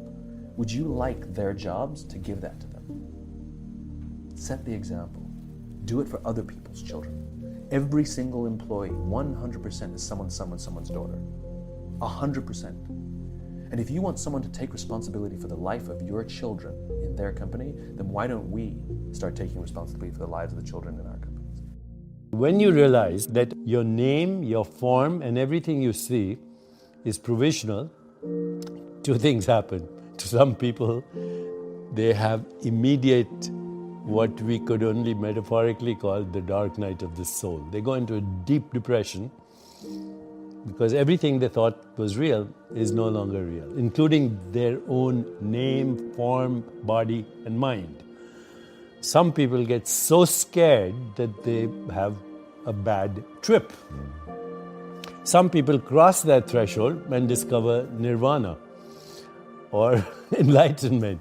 And they say, wow, I thought I was squeezed into the volume of a body in the span of a lifetime, but I'm a timeless being that can morph myself into any experience, including the human experience, which is amazing. But the human experience is also that which causes existential depression. So the causes of human suffering, since you brought it up, are brought up in Eastern wisdom traditions as, number one, you suffer because you don't know who you are. You confuse yourself with your body-mind experience. Number two, you grasp and cling at experiences which are evanescent and transitory and dreamlike. You say, what happened to your childhood? It's over. What happened to yesterday? It's over. What happened to 5 minutes ago? It's over. What happens to these words? By the time you hear them, they don't exist. So, Wittgenstein, the German philosopher, said, we are asleep. Our life is a dream, but once in a while we wake up enough to know that we are dreaming. So what do you wake up to? When you cross this threshold, you wake up to your true self, which is not body or mind, but the awareness in which that experience is happening. So grasping and clinging at a dream is the second cause of human suffering. The third is being afraid of anything that's unpleasant, pain, abandonment, being treated by someone not respectfully. So that's, there's aversion to certain experiences. Third cause of suffering. Fourth is identifying, which is related to it, with your ego identity. And fifth is the fear of death. Now they're all connected. They're all the same fear. And they are not knowing who you are. This is the biggest question everybody should be asking. Who am I? What am I? Am I the changing experience of this body, which is a perceptual activity? Am I the experience of the changing mind or the changing personality? Because you don't have the same personality when you were a kid or maybe even 10 years ago. What is it at the basis of this? When you start that reflective self-inquiry, ask yourself, who am I? What do I want? What is my purpose? What am I grateful for? Go into the stillness of meditation, you have what wisdom traditions have called revelation, revealed truth. Now, that sounds very grand. I would say just call it insight. Meditation, mindfulness, awareness of body, awareness of mind, awareness of mental space, awareness of the web of relationship, awareness with that which we call the universe. It leads you ultimately to the awareness of awareness. And when you discover that, that's nirvana. Now, everyday experience is modified consciousness. So right now what we're experiencing is what we call the waking state of consciousness. So awareness is modifying itself every time you open your eyes into this experience, right? And you call it the physical world. Now, if you close your eyes, you have another state of consciousness where you don't actually experience the physical world. You experience sensations, images, thoughts, emotions, stories. It's like a dream. As soon as you close your eyes, you're experiencing, you might call it daydreaming, but there's no difference between a daydream and what you dream at night. Now, physical world has disappeared, there's only a mental world. Then you go deeper at night, even the mental world disappears in what we call deep sleep. Now that is the highest intelligence, by the way, because in deep sleep, there's unconscious processing going on, there's creativity going on, there are correlations being made, there are toxins being removed, there's a whole resetting of your memories and consolidation of that. So in deep sleep, even though there is no experience of a physical or a mental world, it's a very intelligent, highly correlated state in which unconscious processing is occurring. Memories are being consolidated. Imagination is being refined, etc., even though you have no conscious experience. So think of these three states metaphorically, like you would think of water becoming ice as the physical world, water as water, fluid, dreamy, water as vapor, even more dreamy and fluctuating and ambiguous and contradictory and difficult to grasp. But if you want a little bit beyond that, I'm speaking metaphorically, you'd end up with what is called the quantum vacuum, which is the fundamental ground of existence according to science. But you can do that subjectively. You can move from the physical world to the dream world, to the sleep world, and beyond to what is called fundamental consciousness, which is the source of all knowing, all experience. In wisdom traditions, it's called undifferentiated consciousness. So what is reality? What we call reality, what today's science calls reality, comes under the heading of naive realism. Einstein was a naive realist. And I'm not saying this in a derogatory fashion. It's a word in the science of philosophy. Naive realism means that the physical world exists exactly as perceived by the 5 human senses. Now, obviously, that's not true. Other species experience the world through different modes of sensory perception. The second aspect of naive realism is that the physical world, as perceived by the 5 human senses, would exist even if no one was observing it. Well, how do you prove that? And firstly, it's naive because we know that the world is more than what is perceived by the 5 human senses. So this leads us to a solution actually of the hard problem of consciousness, which is get rid of the idea that the world is physical. What we call of the world as physical, even your physical body, is a perceptual activity. And that perceptual activity for you and me is a human perceptual activity through human consciousness, not through bat consciousness, not through mosquito consciousness, not through plant consciousness. But non-dualism says, go beyond that. There is only one consciousness that is differentiating, undifferentiated consciousness, differentiating into these different species of consciousness that form a matrix of conscious beings that are collectively projecting this universe. I don't think consciousness, being formless and infinite, is subject to either birth or death. This is a vacation we are having on planet Earth right now, and so might as well enjoy it. But death is not the end of consciousness, it's the end of a certain storyline in consciousness, a certain interpretation of perceptions, images, feelings, and thoughts. It's not that I don't think about death. I ask myself, what is beyond my provisional identity? And I dwell in that, and that has a very interesting outcome, which is the outcome in every spiritual tradition. There are only 3 things that happen, by the way, in a religious or traditional experience. One is transcendence. You know that you are not an entity in space and time, that your true self is formless, infinite, unbounded, borderless, unfettered, free consciousness, number 1. Number 2, you have the emergence of what usually are referred to as Platonic truths: goodness, beauty, harmony, love, compassion, joy, equanimity. And number 3, loss of the fear of death. There's nothing more important than having those 3 experiences, and they've been part of every wisdom tradition for thousands of years. Love is not a sentiment. Love is not an emotion. Love is the ultimate truth at the heart of creation, which is unity consciousness. One consciousness differentiating into infinite modes of experience, infinite knowers, infinite modes of knowing, infinite phenomena known, all generated within the one self. Just like when you were just a fertilized ovum, you were one cell, stem cell, pluripotential cell. It became eyes, it became nose, it became fingernails, it became heart, it became brain. So that one cell differentiated into all these different cells, each with its own modality of experience.